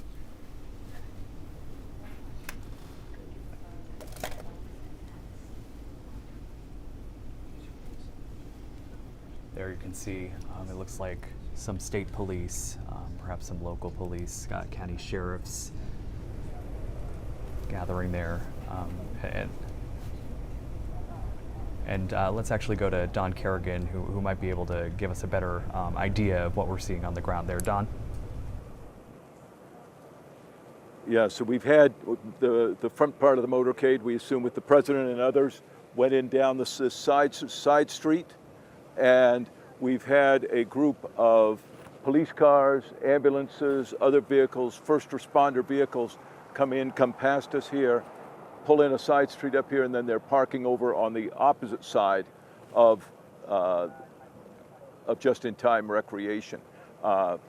We're presuming they escorted the motorcade in, escorted the president in, whether to simply give a first responder motorcade, as it were, or for other more security-related reasons. So they're there. As we were told earlier, it appears that the president is going to meet with the first responder groups over the other side of where those cars are. We don't know if he and the First Lady will be escorted out and view the memorial of flowers and crosses and pumpkins and other things here by the road. That would be some distance for them to come, but perhaps they will do that. And they're expected to be here on the schedule, if they're on the schedule, for roughly a half hour or so, meeting with the various first responders, police and EMS people, as we just saw drive by. We know there are some Central Maine Medical Center folks here, probably some from St. Mary's and perhaps some other medical institutions as well. So that meeting is all happening out of view of our cameras. There, as far as we know, there will be a network pool camera, as it's called, in there recording some of that, and then also providing the video and audio of the president's remarks when he actually makes remarks to the group. Just left the screen. It was Susan Collins and Shelley Pingree, as well as Angus King, Lewiston Mayor Carl Shalene, and then off in the distance there now, as you can see, kind of coming around the corner, a line of first responders, and it appears the presidential limousine is starting to follow some of them. We're trying to identify from here who some of those first responders might be. Keep in mind that at the time of this investigation, that's actually Lewiston Police Chief Dave St. Pierre right there in the blue tie walking off to the left of your screen. Remember, this is his community, and he's been with this police department for a long time, was the lieutenant there before recently taking the role as chief within the past few years. We'll see if we can get a clearer shot there. But this is a probably very emotional moment for him, happening in his city, meeting the president as he had the assistance of, I believe it was 350 different law enforcement officers and investigators coming from the ATF, the U.S. Marshals Violent Offender Task Force, as well as the New Hampshire State Police, and all the way down to local municipal police departments like Lisbon. These were people who all came together to help try to track down what had happened to the shooter, Robert Card, as well as help all of the people who were inside and those let us not locations. Forget, he knew people who died in this shooting, people who were injured in this shooting. It was emotional to hear him when they announced that Robert Card had been found. Felt like you could almost hear the weight lifted off of his chest to say, I feel like I can breathe now. And I just remember that so distinctly because I feel like that probably summed up what many people in his community were thinking.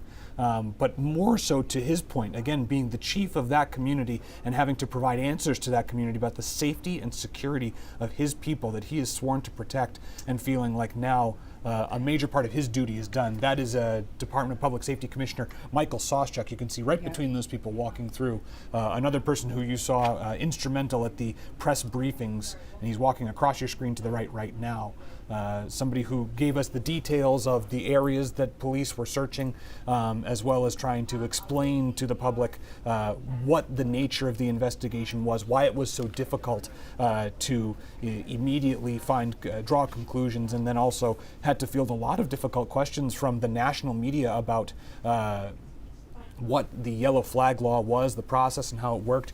I believe that right there in the black jacket is Auburn Police Chief Jason Moen, who was at that Twin City Thunder game that we talked about just a couple of moments ago where they're wearing the green jerseys. He was actually invited to do the ceremonial puck drop, which you can imagine, again, being in a place, and you had asked me about this earlier, as sports being a unifier and a way of bringing people together, that was an opportunity for people in these communities to sit next to one another in a way that was not a vigil, not a candlelight vigil to remember the people they've lost.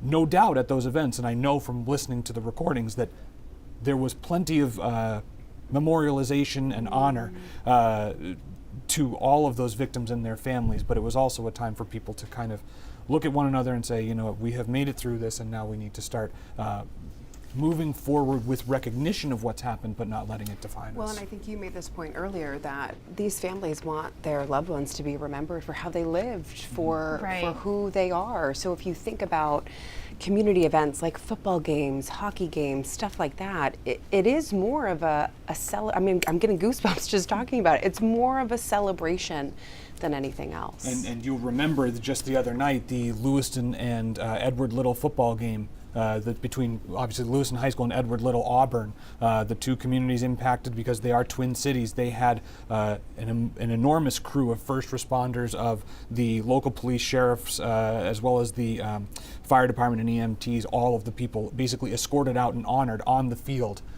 pre-game because of everything they did for the community during those very, very tense hours during the manhunt.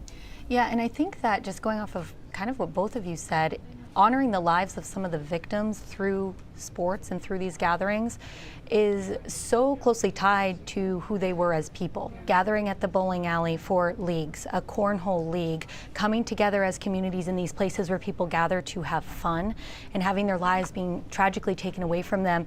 It reminded me of one of the victims, William Brackett, who went by Billy.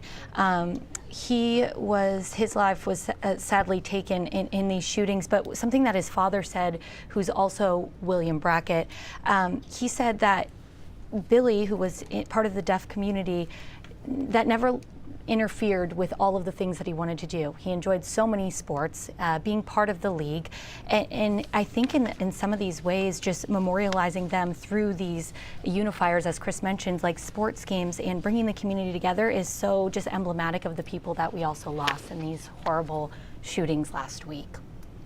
Absolutely, and as we take a look at those live pictures there, I believe we have another one on NBCA of the podium and the first responders gathering in the background, where the president is set to speak any moment now, really. Looks like they have, it's hard to see on your screen there, but some local police lined up in the background to be behind the president. I believe that's also Lewiston Mayor Carl Shaleen. Maybe Senator Collins, I think, next. To his right. To him, yes. Maybe, and I think it looks like Shelley Pingree off to his other side. And it is customary in moments like this, just like when the president was in Auburn last time, that the mayor will likely take to the podium there to welcome the president to the city. Obviously, not a way you want to welcome the president to your city. And I would like to point out too, this is just coming back to me from being there yesterday. I don't know if you guys noticed the sign that's up above the first responders there, but I was there as they were changing the lettering. It was initially, I believe, the tournament that had been going on, and I was there as the man was climbing up the ladder and taking the letters down, and I said, he started writing Lewiston, and I said, "Are you gonna write Lewiston Strong?" And he said, "You bet I am." Oh. And he put the letters up there. He wanted to pressure wash it. He wanted to make it look nice for everybody. But I mean, now the sign, it represents what this community is feeling today, which is Lewiston Strong. I am unable to read from this distance on our monitors what's below Lewiston Strong, but there's a third line below it, which I believe says October 25th, 2023, which would be the date of the shootings. And Sam, I would imagine that moment for that gentleman to go up on that ladder must have been difficult, knowing what had happened the last time he touched those letters and what's transpired since then.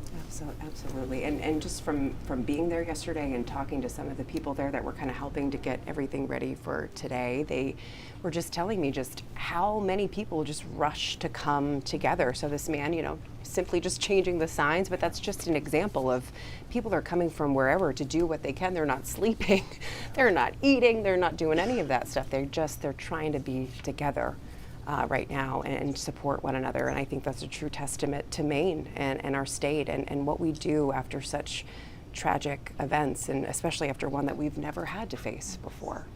If we can, go ahead, Zach. If you're just joining us, I do want to just remind people that we are awaiting remarks from the president. It looks like we are a bit ahead of schedule. The president expected to initially give remarks at 4:15, so still 20 minutes to go if we're still following the schedule, but looks like we are ahead after they made stops at Schmenge's Bar and Grill, placed some flowers there, and let us remember that they are also surrounded by local elected officials. Most of Maine's congressional delegation, with the exception of Congressman Jared Golden, really putting their political differences aside today in a speech that we expect to be kind of consoling and comforting from the president, but may also have some moments where people want action, and people want these elected officials to understand what it was like to live through this horrific moment in their city and in our state's history. If we could, let's just hang on this shot for just one moment so we can try to identify a couple of the people standing behind that podium. As soon as the president comes up, obviously we'll defer to him. What would be interesting for us to know would be if in fact the deaf community will be represented by some type of interpreter, because as you know, there were several people gathering as part of the deaf community who were affected and killed in this tragedy. And so we're going to see if there will be an interpreter for President Biden's remarks.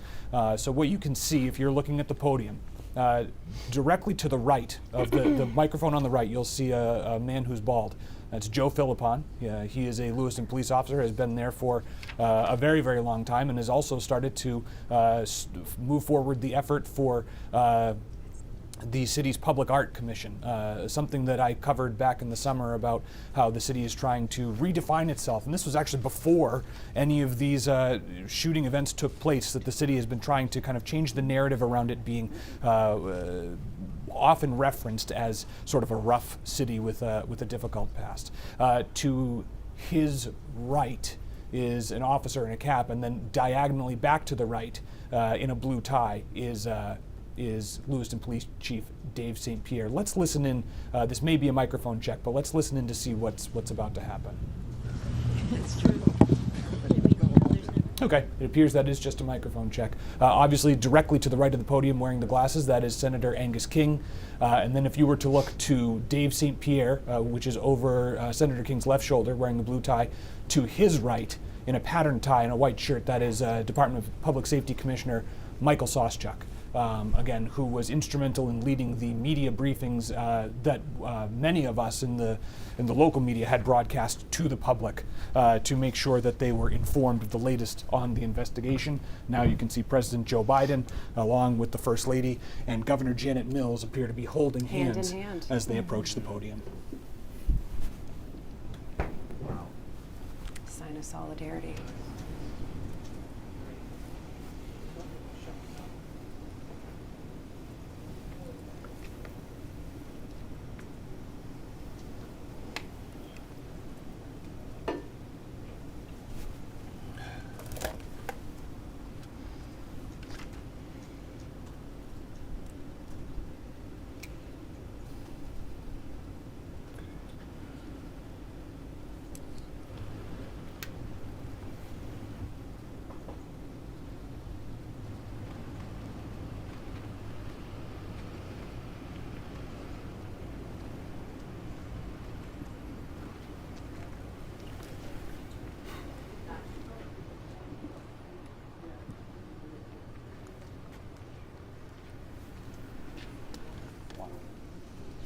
Pretty powerful to see that there. Governor Mills hand in hand with President Biden and First Lady Jill Biden, hugging Senator Angus King. And let's listen in to Lewiston Mayor Carl Shilley.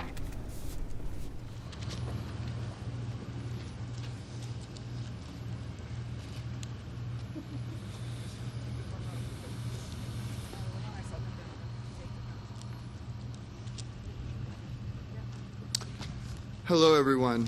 While I wish it was under better circumstances, I would like to welcome you all to the great city of Lewiston, our home. I'd also like to take a moment to acknowledge the bravery and professionalism of the men and women standing behind us. Among them, from the Lewiston Police Department to Lewiston Fire to United Ambulance, and the many medical staff who helped save the lives of our friends and neighbors over the past week and a half. They are all heroes and shining examples of how our city has risen up to meet the moment of this horrible tragedy. And we have risen up to meet this moment. Most mayors would tell you that this is a city known for its grit. We are resilient, strong, and used to putting our shoulder to the wheel. But nothing can prepare a community for the grief and sorrow of losing 18 souls to horrific violence. But the world saw what Lewiston is made of. We saw it in the actions of our people, a bar manager, a bowling coach, many others, to forfeit their own safety in order to protect those around them. We saw it in the off-duty LPD officers rushing towards the sound of gunfire. We saw it in the nurses and doctors working around the clock in trauma units. We saw it as thousands gathered at the Basilica on Sunday to mourn our dead. We've seen it in countless acts of kindness and compassion, small and large, over the past 10 days. Lewiston is a magnificent city, and our collective strength is far greater than any number of bullets. No community can confront a challenge like this on its own. I'd like to thank Maine State Police, the many municipal, state, and federal law enforcement agencies, Governor Mills and her administration, and our entire federal delegation, including Senator Collins and King and Representative Golden, for the incredible work they've done to support our city. And as we responded to this crisis, we received unconditional support and assistance from the man to my left, President Joe Biden and his administration. On behalf of our city, I would like to express our deep gratitude to the President and his administration for the work to help our community in our time of need, and I'll invite him to take the podium at this time. Thank you for coming, Mr. President.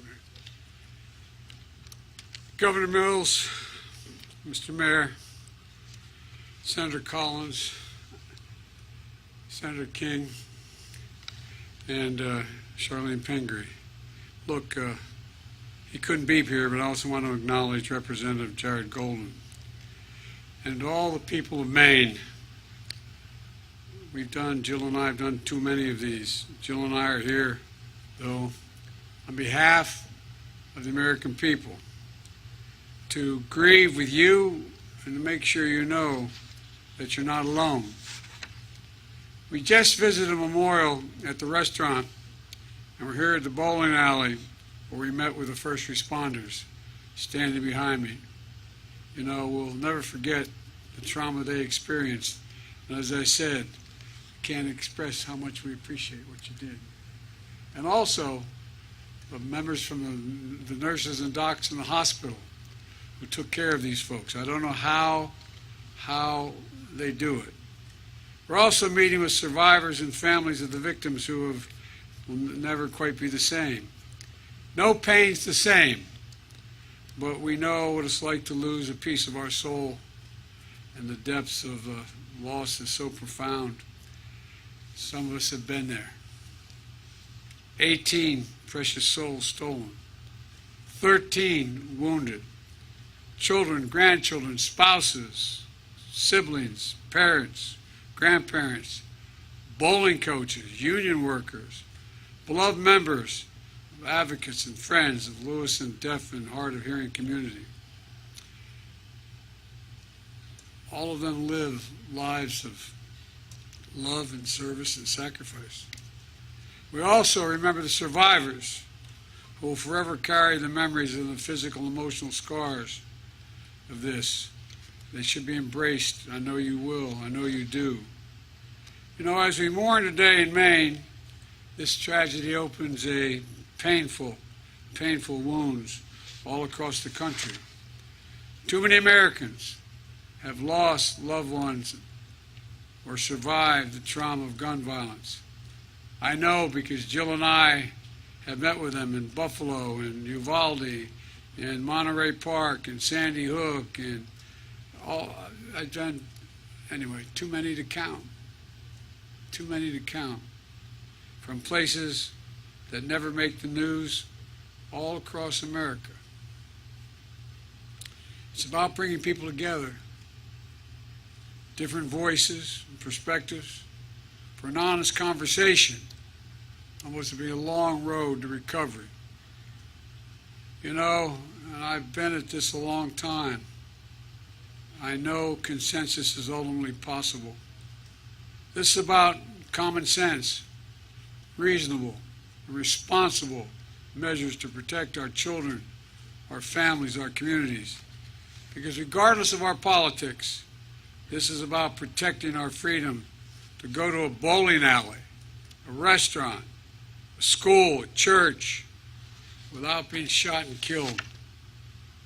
Let me close with this. Scripture says, the Lord is near to the brokenhearted and saves the crushed in spirit. And saves the crushed in spirit. Our prayer is that the crushed in spirit survive this more rapidly than otherwise. You know, as we gather here today, we know your hearts are broken because, but we also know your spirits are strong. The way this community has come together, the way this state has come together, has been a marvel to the rest of the country. So God bless those we lost, those who have been wounded. May God bless the first responders as well as the nurses. I told the nurses, docs, if there's any angels in heaven, male and female nurses are the ones that are in heaven. Docs let you live. Nurses want make you want to live. For a guy who spent a lot of time in ICU. So thank you, thank you, thank you. Now I'd like to invite Senator Collins to come up and say a few words as well. Senator.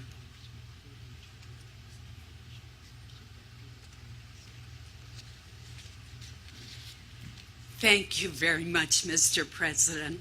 I've been asked to remind the cameras to include our interpreter in your shots so that others who are watching will be able to follow what's going on.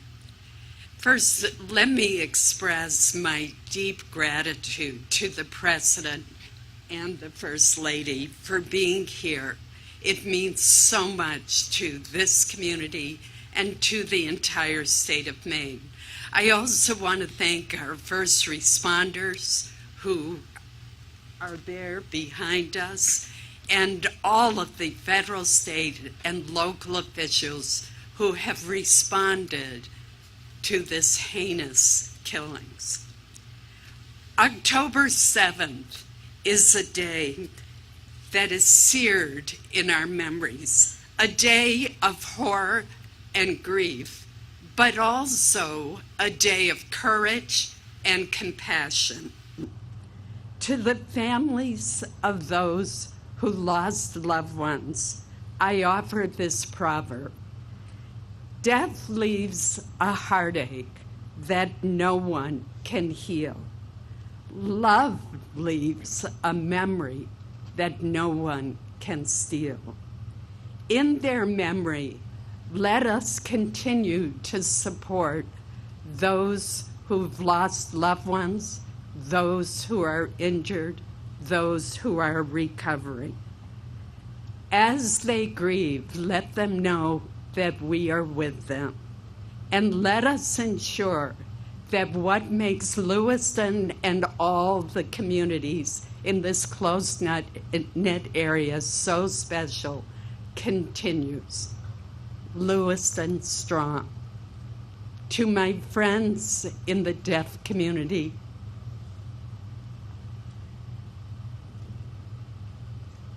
stay strong.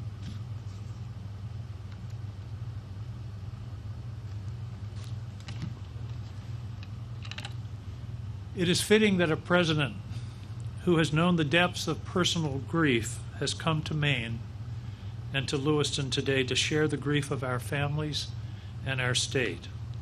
And I want to thank him and the First Lady for making this journey.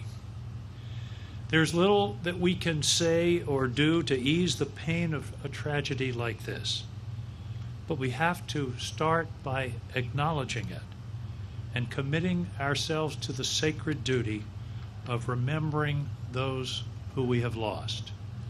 And today is about remembrance. I've said for years that Maine is a big, small town with very long streets. We know each other, we care about each other, we're an old-fashioned community.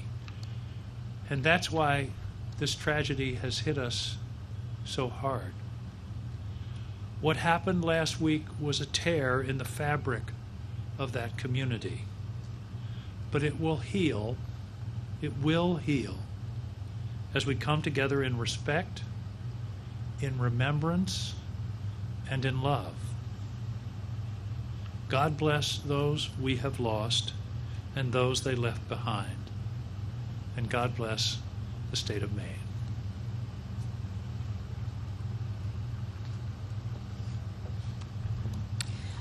I too want to add my thanks to the President and the First Lady for making the trip to Maine. I know how much it means to Lewiston and to Maine people.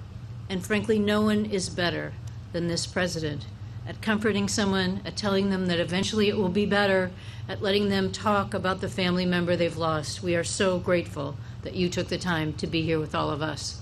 And I want to add my thanks to the first responders who were there, to the law enforcement who conducted a massive search in a very difficult moment in time, to all the doctors and nurses at the hospital. I'm sorry my colleague Jared couldn't join us today, but I want you to know that when he and I went back to Washington this week, we were instantly embraced by our colleagues from all over the country, some of them sharing stories of the horrific shootings that had happened in their districts, but all of them saying that they had been watching what had been going on in Maine every second of the way, that they were there to help us, that they were there to support our state in any possible way. And last night, Jared read a beautiful tribute on the floor. The two of us, the delegation of 2 from Maine in the Maine House of Representatives. But he did a wonderful tribute to his home community, to those lives that were lost, to what we need to do moving forward. So I'm very pleased to be here with all of you. I don't live in Lewiston, but I represent half of the state of Maine, and what I've told all of my colleagues is when you live in Maine, it feels not only like a very small town, but each one of us lives in a community where you drop your kids off at the bowling alley, where you go somewhere for a beer, where you feel this level of comfort, knowing everybody, knowing you're going to be safe. That safety was shattered. We can never let that happen again. But thank you so much again, Mr. President, for being here with us, the First Lady. You've brought us so much comfort, and it means so much to our state.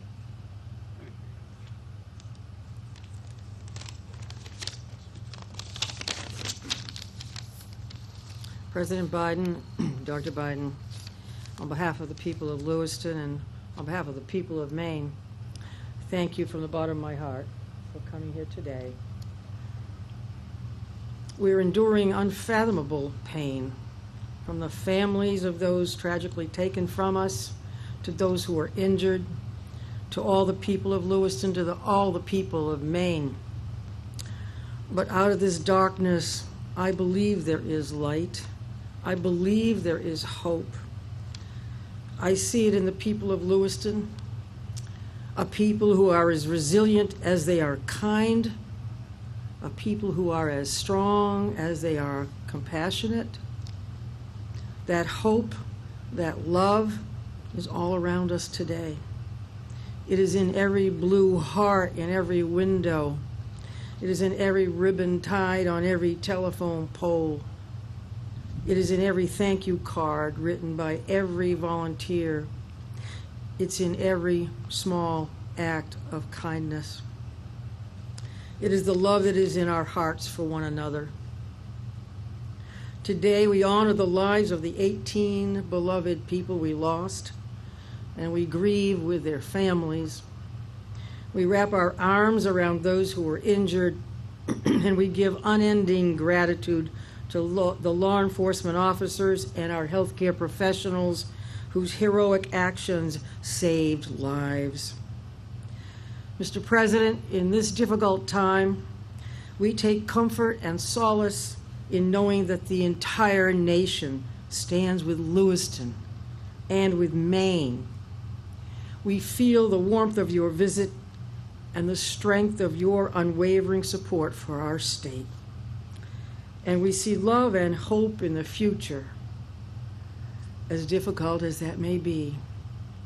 We put one foot forward in front of the other. We know the road to healing will be long and tough, but we will heal together. Thank you, and may God bless the people of Lewiston, the people of the great state of Maine, and the United States of America. Thank you.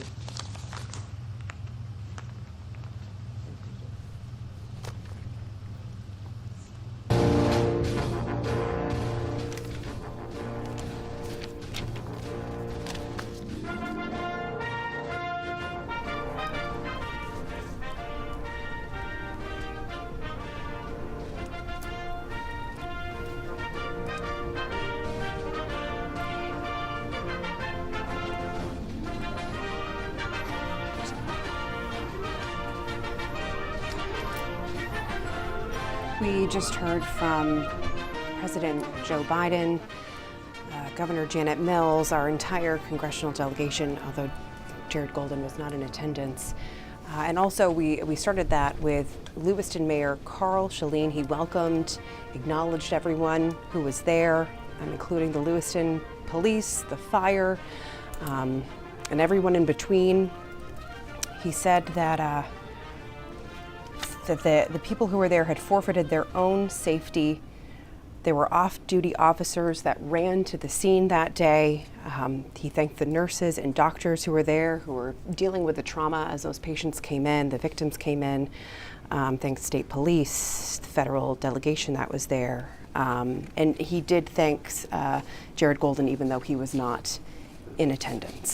Saying the world saw what Lewiston is made of today. Now, as for the president himself, he referenced the 8 precious souls stolen from us All of them lived lives of love, service, and sacrifice. He says that while tragedy opens a painful wound, he believes that the community coming together will be able to heal. He kept his focus on the victims and their families, the first responders who he had met with, and did skew a little towards what now and potential actions to take. Didn't get overly political, but said that this is about common sense, that we need to come together regardless of our politics, about making it so that you can go bowling, go to a restaurant without the fear of being shot.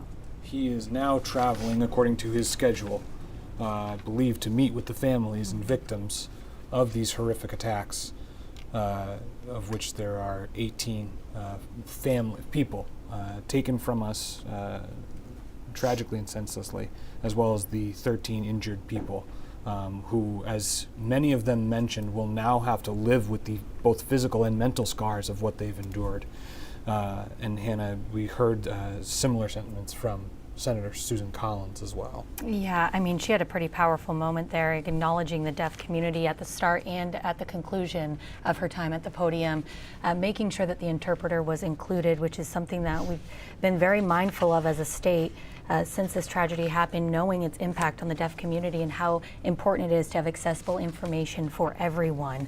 That kind of started off her time at the podium, and she went on to reference the strength and resilience, kind of a common thread with everyone's speeches up there today, of the people of Lewiston and of Maine in general, sharing a proverb of standing with the victims' families and those who are now, lives who are now forever changed, as well as thanking the first responders, and then once again at the end, acknowledging the deaf community and holding up a hand signal to tell them that she loves them, that she stands with them. And I thought that was a pretty powerful moment for Susan Collins.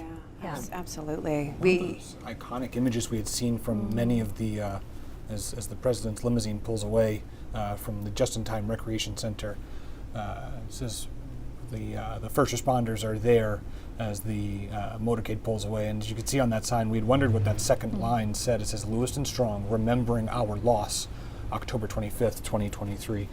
Speaking with a friend right now of the owners of that bowling alley, who tells me that they are grieving very hard as they feel like it's their fault.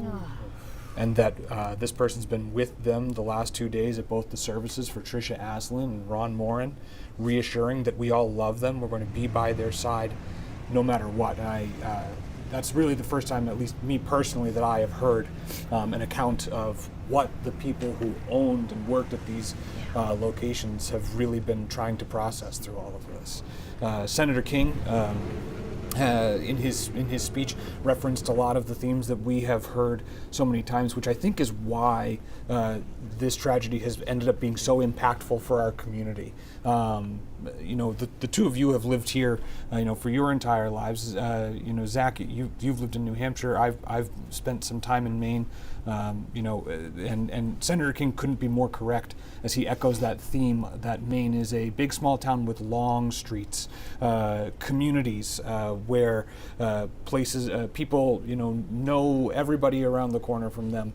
And that's why the tragedy had hit us so hard, because it was, as he called it, a tear in the fabric of our community. But he said it will heal. And he called us an old-fashioned community, which I think is so telling, because we are here in Maine a little bit more old-fashioned, I think. And I think that's why he said this is why it hits us all so hard, because it's hard to wrap your head around what happened here. And Congresswoman Pingree even touched on that same idea of this big small town, that we're going to get through this together as a big small town, saying herself that Congressman Jared Golden was not able to make it. I did just receive a statement from Congressman Golden's office saying, quote, "I appreciate the president's visit to my hometown of Lewiston following last week's tragedy. I know it will mean so much to my constituents and neighbors that he is there on behalf of the entire nation to express deep sorrow and support for the families of the victims, for the wounded, and for all those who are suffering the pain of this terrible shooting.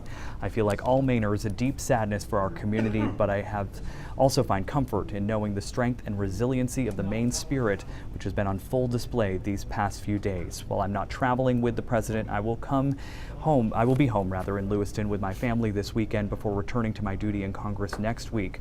I want to express my family's love for the town we call home and for the surrounding communities. I stand ready to provide any service to the victims of this tragedy and to support the community at large. And then we heard from Governor Janet Mills. Yeah, we did. And thank you for reading that. Zach, I just want to keep echoing this. I think almost every single person we heard from today has used the word resilient. And so, as Senator King mentioned, while it is a tear in the fabric of our communities and maybe,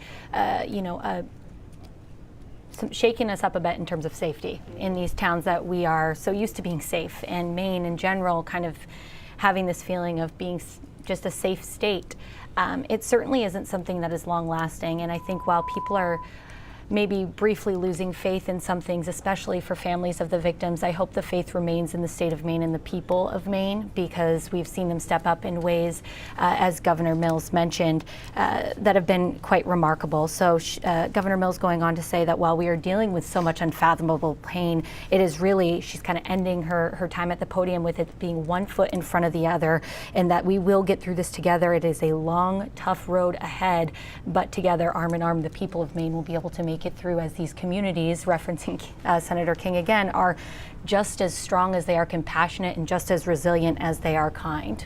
You know, you also heard in Governor Mills' speech kind of to that concept that she says, we feel the warmth of your visit and the strength of your unwavering support, and that we know the entire nation stands with Lewiston and with Maine.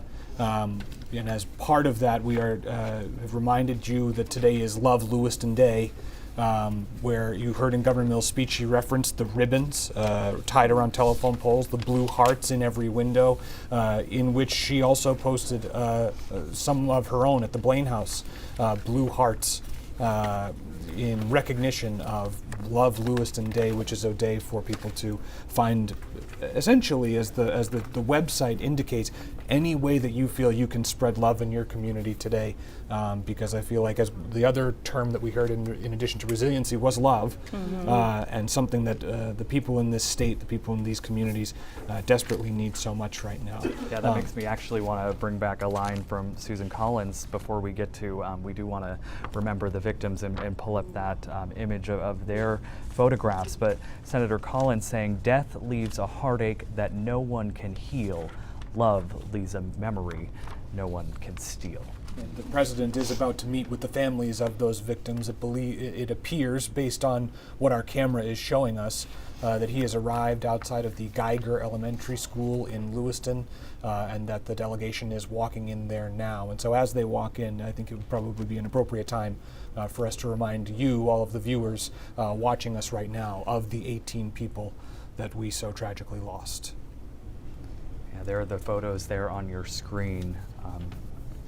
Let's read their names. Let's do it. Tricia Aslin, William Brackett, Peyton Brewer Ross, Thomas Conrad, Michael Deslores, Max Hathaway, Brian McFarlane, Keith McNear, Ron Morin, Joshua Seal, Arthur Strout, Lucy Violet, Bob Violet, Stephen Vozella, Jason Walker, Joseph Walker, Aaron Young, and William Young. You know, we have heard so many personal stories of all of the people on the that you see in those photographs there. In addition to Stephen Vozella was a letter carrier, member of the deaf community. We also saw the pictures there of Bob and Lucille Violet. Bob worked for the Lee Auto Malls, and as did Billy Young. And we had a statement from Adam Lee the owner of that company, kind of praising their work for them over the years. We also know Lucille Violet, had worked for the Lewiston School Department in their administrative office for 52 years. And earlier this week, they had put out her picture inside the central office there. I believe it was the central office, as well as putting out a kind of a vase with paper for people to write notes and memories about Lucy. The superintendent, Jake Langlis, had shared that Lucy was a mentor not only to the staff, but also to many of the students as well. And so when we talk about a tear in the fabric of our communities, we are talking about people who have touched lives generationally across these towns, specifically in Lewiston, people who have in many ways dedicated their lives to some sort of public service, whether it's recognized by a city government or not. Well, when you think about someone like Lucille, her husband as well was lost in this tragedy. Robert, and I don't know if you mentioned this, the couple, they leave behind 5 children. We did get a statement from a cousin named John about Bob Violet, I believe, saying that he was a strong-willed person, that he loved his kids, and he made sure that he always put them first. And Bob Violet and Lucy were both very active in the bowling community. Bob was a bowling coach. He was actually the coach of Aaron Young, who is the 14-year-old, the youngest victim who lost his life in the shooting. And I had a chance to speak with Aaron's grandfather and Bill's father, as Bill is Aaron's father, and they both lost their lives. They were there bowling, and something they did every week. Aaron was bowling twice a week at a minimum. His grandfather told me that he took up this interest in bowling and went from a not very good bowler, had Bob as his coach, and became a great bowler in the matter of a couple of years. And he was so passionate about it. He's a freshman at Winthrop High School and was planning to go and try to be, as his grandfather told me, on Lewiston's bowling league because he had gotten good enough to now play as a freshman. And so his dad Bill supported him and went and often played with him at Just in Time Recreation. And something that has stuck with me that Bob told me, the grandfather, is that Aaron idolized his dad Bill, who has been described as a very funny guy with a contagious laugh. And they were there together just as father and son, just doing something so wholesome as a night out of bowling together with their bowling coach, Bob Violet. We had seen at that the vigil for the two of them the other night at Winthrop Monmouth High School that they had brought out a lot of the things that the two shared as far as passions, old Chevy cars.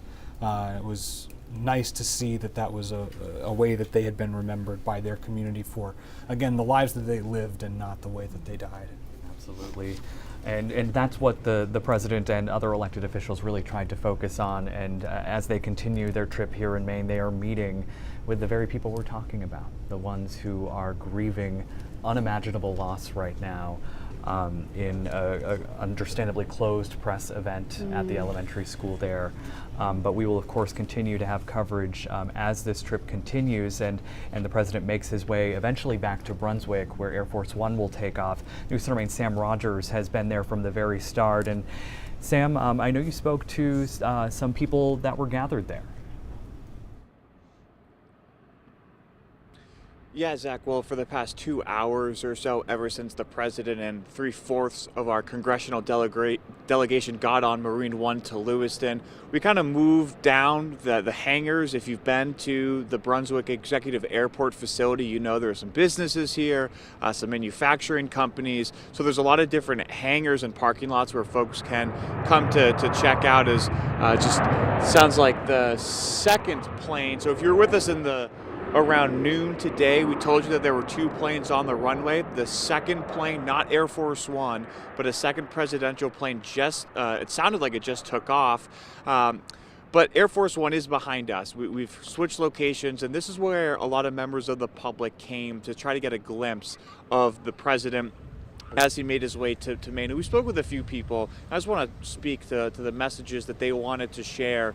First, we spoke with Kristen Gross. She's a Maryland native who spent summers here in Maine, and she was actually on her way up to our state on Wednesday night. She said she pulled over to the gas station to fill up her tank around the Portsmouth, New Hampshire area, and she was getting our push alerts, the News Center Maine push alerts, telling her that something was going on. And she said that she has been getting a number of messages from friends and family around the country because they know how much Maine means to her. She said she wanted to stick around Maine for a few days to, again, try to see Air Force One. She appreciates that the president is going to be here, and that's a very similar message that we've heard from a number of folks here in Brunswick. We talked to some folks who it seemed like they aligned with President Biden's politics, some that didn't, but they all, again, sharing that same sentiment. It was nice to see the president in support of Lewiston, in support of the people of Maine. We also spoke with Natalie Emerson. She's a current Bowdoin college student. Bowdoin is about 2 hours away from the airport. She described to us how for those 2 days, on Thursday and Friday of last week, it was a semi-lockdown on campus. They were only able to be in their dorm rooms and the dining hall. So she said it was very uneasy, unsettling. She knows folks from the Lewiston area. She spent the full 2 days on her phone talking to friends and family. Here's what she had to say about what this trip to Maine means for her. It means a lot to have President Biden visit after the Lewiston shooting. And I wanted to see and say thank you in a way by showing up. It helps the grieving process. But at the end of the day, the only thing that's going to help settle that fear, I think, is legislation. And we'll see what happens in the next legislative session. Now, that sentiment about legislative action was also shared by Tom Iannello from Lisbon Falls. Again, if you're just joining us, Lisbon Falls is the location where Robert Card's car and eventually his body was found. So as you can imagine, that whole community has been just grieving for the victims and knowing that their community has been making national headlines for the past week. We talked to him about what it's been like these last few days since that manhunt has ended. He said the simple fact of going outside to go trick-or-treating meant a lot for he and his family and for other of his neighbors. He also said that he would like to see, again, this visit by Biden, the president, Maine's Senator Susan Collins, Angus King, Representative Pingree. It's a great, if they're not starting that healing process, it's a great spot for folks to start that healing process as they continue to grieve. It can also help with the understanding of knowing that maybe there needs to be some more conversations with policy, with legislative action. And now we are expecting the president to come back here to the Brunswick Executive Airport in a few hours. We will continue to be here. And guys back in the studio, if we hear from some other folks, we hope to talk with you soon. But again, Air Force One is here, and we will be here until the president boards the plane and heads back to Washington, D.C. Sam Rogers live for us in Brunswick this evening. I'd also like to check in. I know we have a crew at the Geiger Elementary School in Lewiston, which is where President Biden is currently meeting with the families of the victims who were killed in this tragedy a week ago now. David Guilford, Jack Mulmud, they're there. We didn't really get a great shot, guys, of the president going into the building, so hoping you can give us a little bit more about the sights and sounds that you guys saw at the elementary school.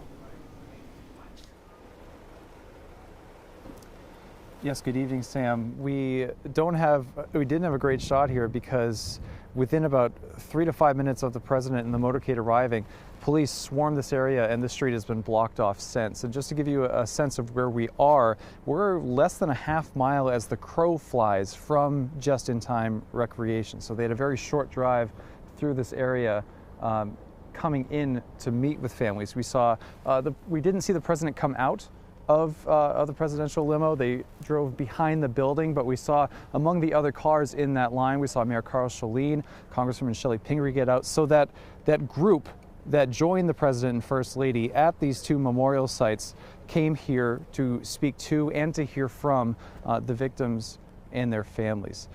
And there are still some families that are arriving. We've seen there's a checkpoint here just outside the school, and we've seen some cars come up, but we've been here for most of the afternoon And we made a point, of course, once families started to arrive, we didn't want to film them and give them their privacy, but it was quite a line of cars that was down the road. That's right, David. Yeah, this was meant to be a private meeting with the president and those families, not only of those that were killed in this horrific shooting, but also the survivors of that shooting that took place about 9 days ago from this evening. And as David, as you said, those police and law enforcement officials kind of swarmed in, blocked off the road. We do see some cars kind of still trickling in. We believe those to be the cars of those family members of people who either survived or people who were killed in that shooting. But I do have to say, watching the 20 to 30 cars that rolled in here over this last 2 hours or so, you can't help but think that the amount that it takes for somebody who lived through a mass shooting, who had a loved one injured or a loved one killed in this shooting, to congregate together at Geiger Elementary and I, for lack of better words, kind of relive their experience. A chance to talk, of course, with our chief executive, the President of the United States, but and also an opportunity to further that discussion, get what they want to get off their chest. Just know that the leader of our nation is listening, and knowing that he's taking time here to talk with them is important. And I know that in Biden's speech, as you guys were saying in the studio, is that it was focusing more a little bit at the end on the what now. And I think as we talk with these families, as the days go on after the meeting with the President of the United States, hopefully we'll hear a little bit more about what their idea of what now is when it comes to not only moving on from the 10th largest mass shooting in our nation's history, but when it comes to picking up the pieces and seeing where we can move on just as our own local community here in Lewiston.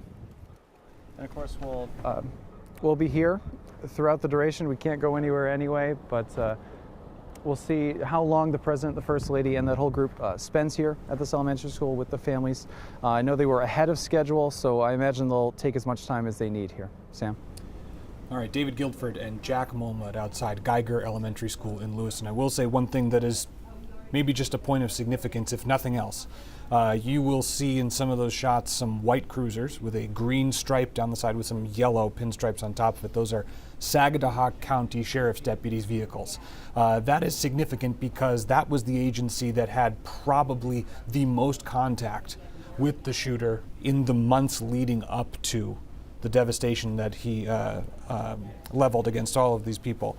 And so it shows, I would imagine, some people are probably seeing that as a sign of support from the sheriff's office, that they are there to coordinate the arrival of the president and the congressional delegation to meet with the families who lost so many people. When we spoke with Sheriff Joel Mary earlier this week, he talked a lot about his remorse for what happened, the way that obviously he wished it had played out differently, as well as the need for increased communication among the different state, local, and federal law enforcement agencies in order to prevent something like this from happening again, and sort of the difficulty and the multiple layers and steps of the yellow flag law, which Maine has, different from other states like New York, which has a red flag law. And if to kind of briefly go into what the difference is there, a red flag law is where someone from the public can go to a judge and say, look, I am concerned about the mental health of this person and their access to firearms.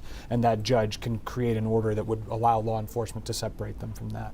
However, in Maine, it's a bit different, where first that person who is of concern needs to have a mental health diagnosis by a healthcare provider, which is then brought to a judge and then brought to law enforcement for potential separation from their firearms. That is why there is so much of this kind of undertone, even though today is about remembering the families.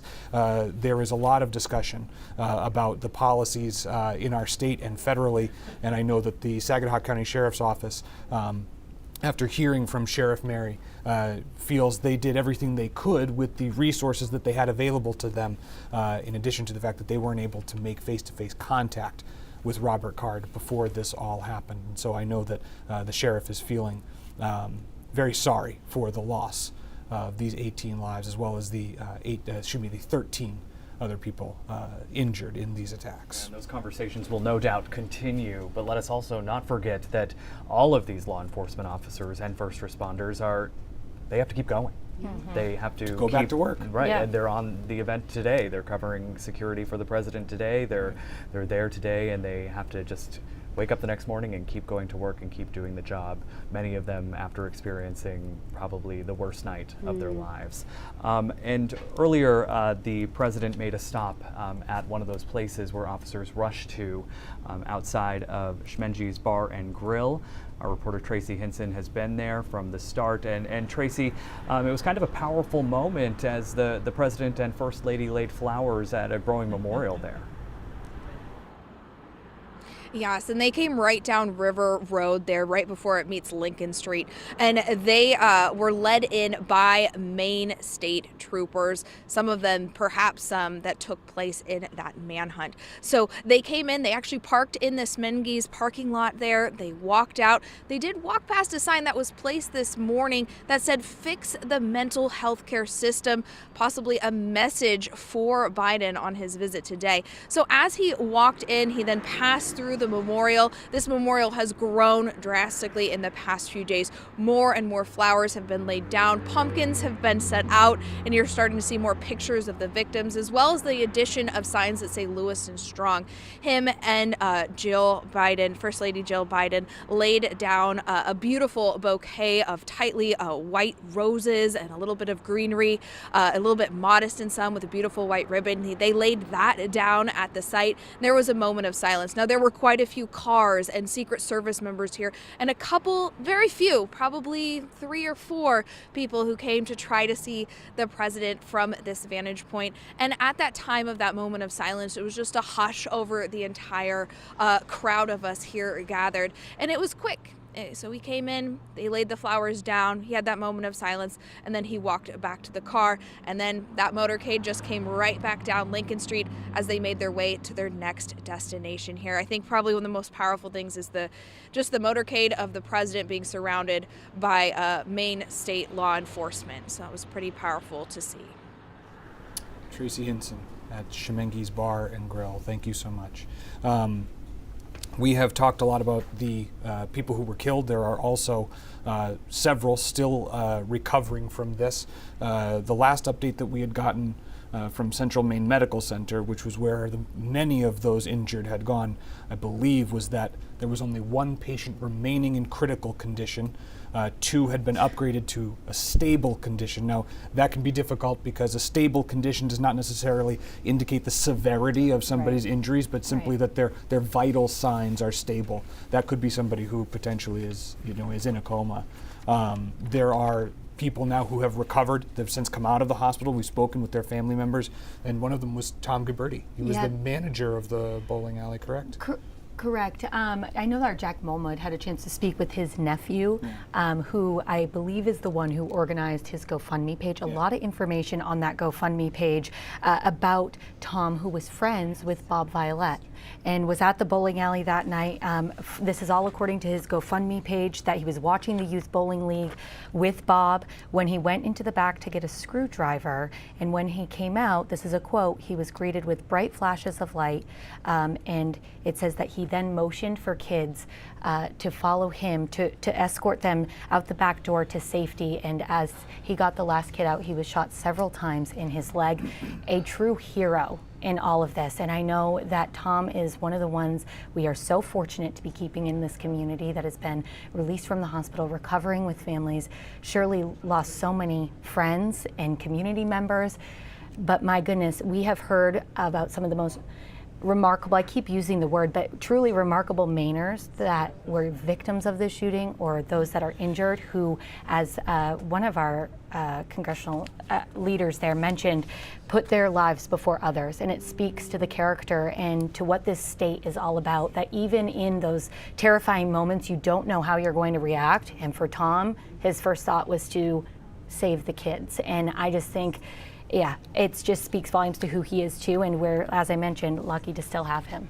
Another one of those people still recovering is a 24-year-old man named Kyle Secor. He He's actually a member of the Maine Nordiques. It's one of the several junior hockey programs that plays in the Lewiston-Auburn area. And if you know the area, there are two big arenas there. There's the Androscoggin Bank Coliseum, which is in Lewiston, and then there's the Norway Savings Bank, which is in Auburn. Norway Savings Bank Arena in Auburn. We had told you earlier about those green jerseys that the Twin City Thunder, that's one of those teams, had worn last night, a custom jersey that said LA Strong with LA Strong on the back. Yeah. We also had been in contact with Kyle Sikor's teammates at the Maine Nordiques, and they just last night had their first home game since all the shootings. And it was actually in the midst of all this, as soon as that shelter-in-place order was lifted, that team actually traveled down to Philadelphia to play its first game. And without Kyle, who was somebody who was formerly a team member and then now is the scorekeeper, if we're able, I'd love to show this moment between the New Hampshire Mountain Kings, which is who the Nordiques played last night. They held a moment of silence, an 18-second moment of silence, commemorating the 18 victims who were shot and killed. The coach of the New Hampshire team is Cam Robichaux. He is a University of New England graduate from Biddeford. He's from Auburn, played for the Nordiques, and now coaches the New Hampshire Mountain Kings. And you can see them kind of standing arm in arm, sort of symbolic as the way that New Hampshire came to Maine's aid during the manhunt. And so his team, the New Hampshire team, is now playing, I guess it was 4 games in 4 days is what the Nordiques told me. And it was all because the coach, Cam, had agreed, yeah, we'll move this game back. We'll play with you guys, that night after the shooting. At some point, we'd like to bring you the story of Kyle Sikor's teammates and his coaches and friends, who are desperately awaiting some good news from him as he recovers in the hospital. Because it's the victims, their families, they're really the focal point of today, this visit. I know the president, our congressional leaders, also kind of the focal point at that, at the conference that they had in front of Just in Time, Spare Time Bowling. I'd love to check back in with our Don Kerrigan, who was there for that conference to hear from the president, our congressional leaders, the Lewiston mayor. Don, you have the most political experience here. What do you take away from what you heard this afternoon? Well, it's interesting. We were not able to see and directly hear the president speaking with the first responders. We were able to hear some of his comments through TV.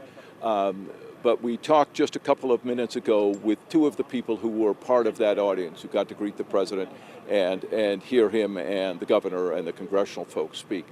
We talked with Dr. Tim Cunahan, a surgeon at Central Maine Medical Center, who was on duty that Wednesday night of last week, and Josh Hahn, the charge nurse in the ER, who was on duty that night. Both of them said very appreciative of the president coming to speak to them. They still believe that the primary focus needs to be on the victims. And they both say that everybody involved within the hospital and medical establishment and law enforcement, everybody stepped up, worked to the best of their ability to deal with a horrific situation, which even though they do mass casualty training and crisis training, you can still only be trained and prepared so much. But they said the training kicked in and everybody did their job and did it well. They both spoke about the support from President Biden with his comments and mentioned in one form or another that they feel that him coming shows that the rest of the country understands what a terrible tragedy this has been for the whole state, but Lewiston-Auburn area in particular, and Lisbon, and that the rest of the country is standing behind them. And they say that, as they all individually continue to cope with this and process what they've been through, that knowing there is that national support out there means a lot, Hannah. Don, if you don't mind, I'd like to ask you a question, and hate to put you on the spot, but we know that you are the encyclopedia on all Maine knowledge. Can you think of a time similar to this? This sticks out so much. I don't know if you can think of a time when all of the congressional delegation, as well as the governor, as well as the president, have had to come together in the state of Maine for something like this? And it's possible the answer may be no, but I'm curious if you have any insight there. Yeah, not that I can recall. We've had other situations where you had the congressional delegation and a president together. You mentioned earlier, or maybe Zach did, President Trump going to Puritan in Piscataquis County, making the swabs for COVID. So there, you mentioned that. We've had them all together for things like that, but we've never had a tragedy on this level. We've never had, thank God, a mass shooting. We've had, 2, 3, maybe 4 people at a time. As awful as that is, it sadly pales in comparison to what this one was. So I don't recall any event like this ever in Maine, and that prompted this sort of response. Anything that probably speaks to the magnitude of this event for our state, as we've talked about, a state of 1.34 million people, right, also deeply connected despite the vast geography of our state. Thank you, Don. And as we continue to focus on the victims and the impact on this community that the president is visiting today, many people saying that they hope that this visit is a moment for the community to once again come together, to feel supported from around the country, from state and local leaders, and to have their voices heard. Hopefully those families that are meeting with the president right now feel like they're being heard. A little bit in terms of what they're experiencing. We also heard from several members of the community who have come together to create those memorials. Heather Lee has some of what they had to say.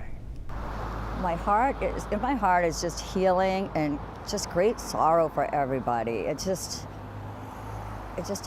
don't know. I'm just really sad. I don't think anyone around would ever give this a thought that this would happen in Maine. I didn't know any of them, but it just breaks my heart. I just can't wrap my hands around it. I don't know, I'm having a hard time understanding. I just went for a long walk and just trying to just think positive things that we could heal from this if we all stay together. And there's too much of it going on everywhere, and you never think it's gonna come to your city. And here it is, and 18 lives are gone. Wherever the people are hurting the most is where we take the cross. This tragedy, for these folks to overcome this tragedy and to spread a message of hope, healing, and love so that they know that the healing can start. Just anything we can do for anybody. I'm here to do anything for anybody. It was really important. I just brought a pumpkin that said Lewiston Strong, and I brought another one over to the bowling alley that had hearts. My granddaughter's best friend was in the bowling alley, so it's been really bad. It has really touched the family, and just all of this has touched everybody. We're a small community, pretty close-knit community. Put another pumpkin out here where the rest of them are, and I had put Maine with a heart, just saying Maine strong. We need more peace in the world and more closeness. And just more love. Hearing from community members, we heard earlier from President Joe Biden about the tragedy and his feelings on everything. He opened up by saying that he and Jill have just been to too many of these vigils for folks. He mentioned that no one's alone in any of this. I'd love to pull up any more sound that we have from the president as well during his visit. No pain's the same, but we know what it's like to lose a piece of our soul, and the depths of loss is so profound. Some of us have been there. 18 precious souls stolen. Those sentiments really echoed not just by the president, but by Senator Susan Collins, Senator Angus King, Congresswoman Shelley Pingree, everyone understanding that this is truly an impossible moment. There have been previous statements from the president that this is not normal, that we should not accept this as normal in our country, in our state, in our towns. He put it plainly without going in talking about specifics of legislation and saying that it should not be normal that you can't go to a bowling alley, that you can't go to a restaurant and be safe with your family. Yeah. calling on past mass shootings as well, adding to that list too, a theater, a grocery store. He said, started to name off a lot of the towns that he's been to and had to deal with these same exact things. Even it almost appeared getting exhausted by listing and saying, anyways, and pulling his focus here, but he said it's not normal, but he's all too familiar with coming to these communities that have been torn apart and working to put the pieces back together. And as Dawn mentioned, as we've mentioned up here, Maine has never had something as horrific like these shootings happen here, and so we're all grieving together and learning together, as Governor Mills said, how to put one foot in front of the other as we move forward. It is another kind of point of symbolism, is just give everybody at home a little bit of insight as to the support that we here at the station have had over the past week plus. We have had crews come in from all of our sister stations from all over the country. And the reason I bring that up is because in this same conversation, many of those reporters have also covered mass shootings. The reporter who just did the story with the people in their own words is from Buffalo, one that President Biden mentioned, the Top supermarket. And as a matter of fact, just 4 days ago, there was a mass shooting in Indianapolis, where some of our other crews have come from. This is something that continues to happen in our country, and hopefully, I know that the political leaders in Maine are hoping that this could be a catalyst for change. Absolutely. And with that, we're going to regroup here and continue our coverage both on air and online of the president's visit. But we leave you with those 18 victims.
Tablet's gonna